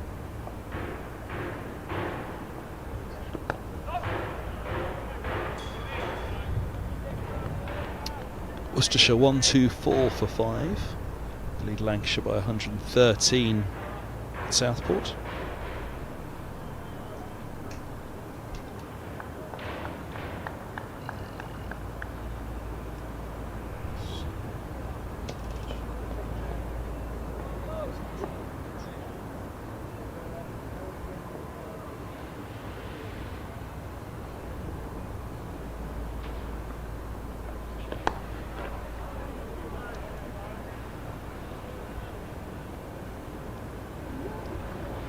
Means then, with Durham set for a draw against Kent. They'll take 8 points. Northamptonshire have climbed to second. So Durham will just go past the 100 mark with their draw and bonus points from that game. They started the round on 91. Northamptonshire have tucked into second on 85.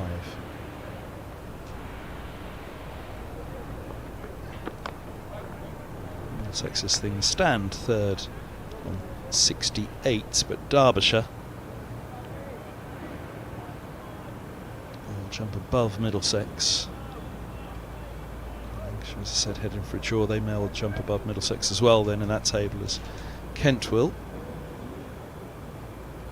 And Worcestershire as well.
I think it's a happy balcony.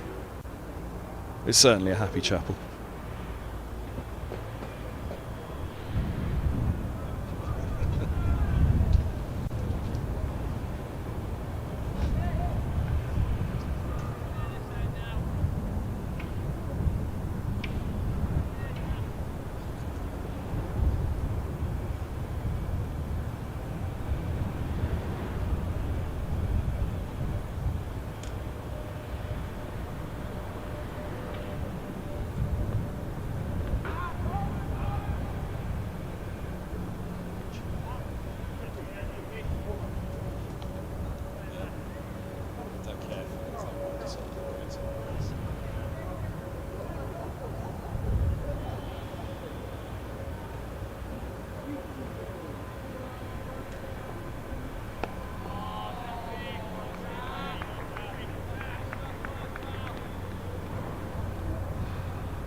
First, and as far as backward point.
Thirteen for 3 here, just sizing up the table.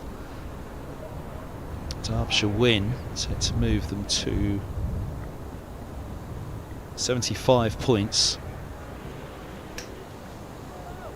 think will be enough to give them a third spot from Lancashire, even if Lancashire, with their draw points, will be there or thereabouts, but Middlesex moving to 71 points. It's going to be tight as they break for the blast.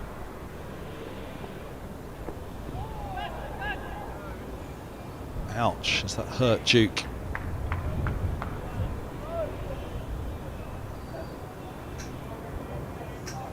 The shoulder?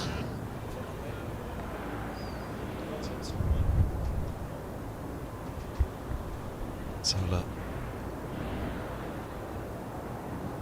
Up onto the shoulder, ouch.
Slip it down.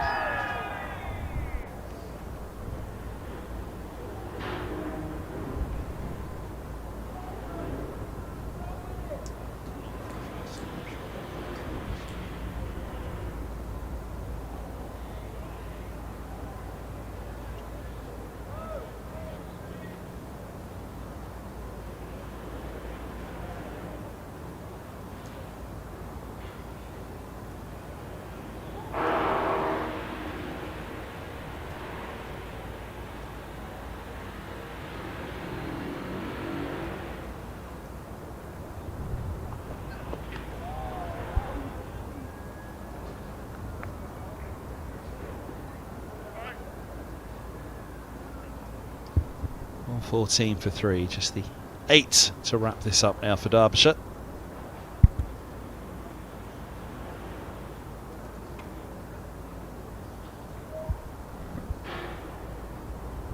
Looking up for a bit of inspiration. All too late for that now if you're a Middlesex fan. It's a game that'll slip away. It's a Derbyshire top jigging away, I think, in the background though, isn't it?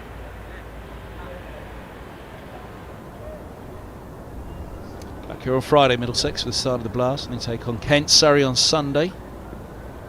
12 o'clock start, both double headers. Women up first on Friday, men up first on Sunday.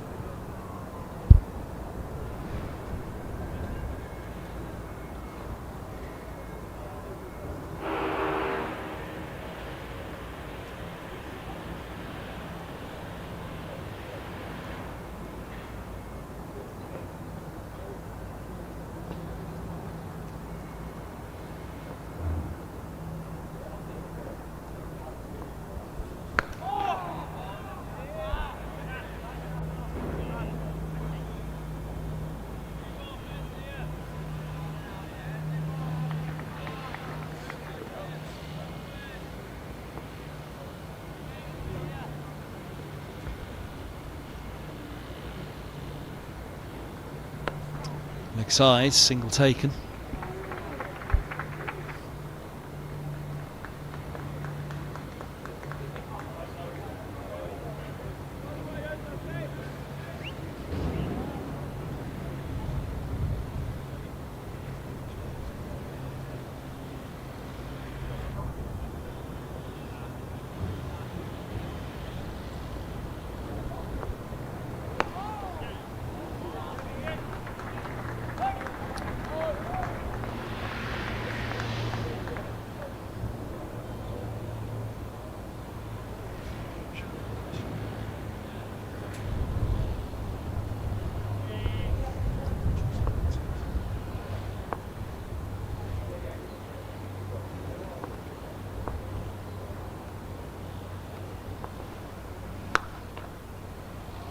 Oh, it's nicely placed. Cover back, but in front of Sharma, it's 4 more.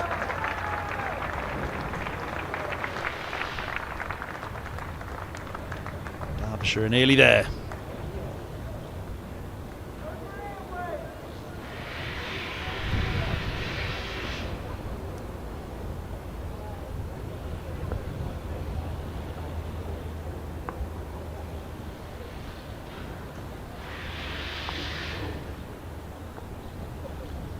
Side and through it goes, and that will be the winning runs.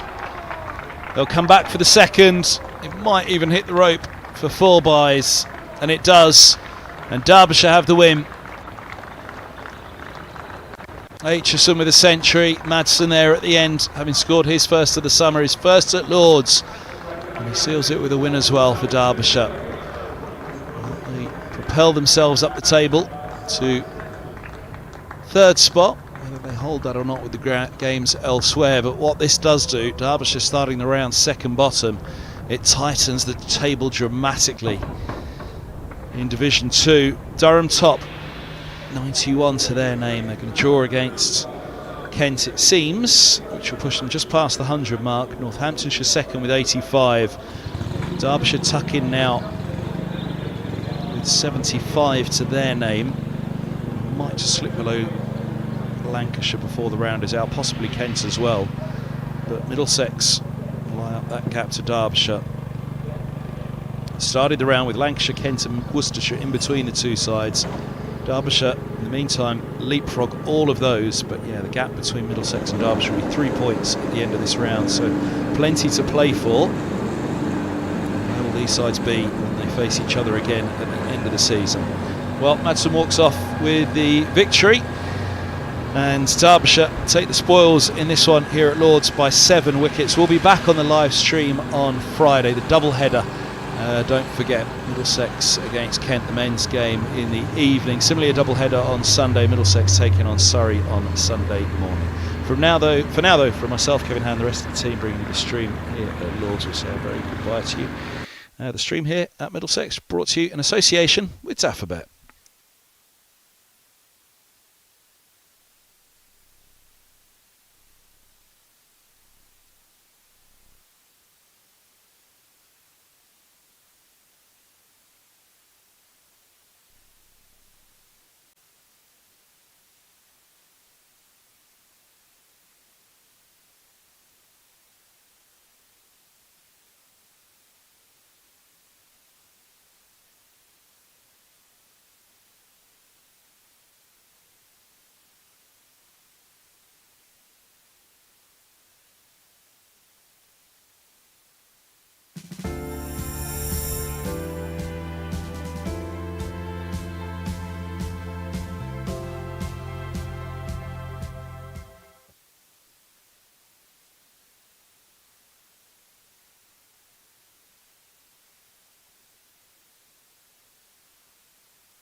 Action. All the fun and all the games, they all start here with All Stars Cricket. All new experiences for everyone. All over the country. Every session is all-out action all the time.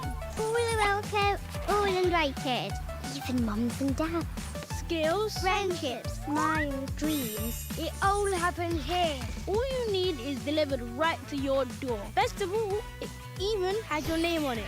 All the activators are fully trained, and all they want is for us to have a great time. Always. Surf, board, Catch, thrill. try it all. It's time to go all in, all together. And it all starts with All Stars. All you need to get started is at allstarscricket.co.uk.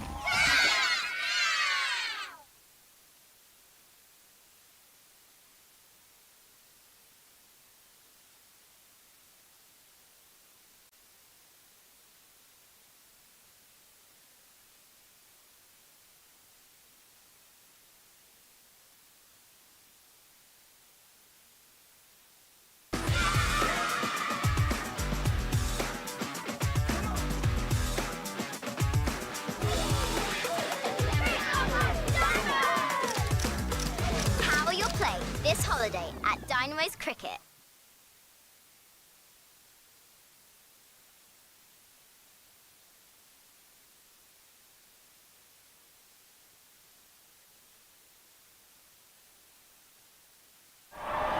And that's a big moment in the match.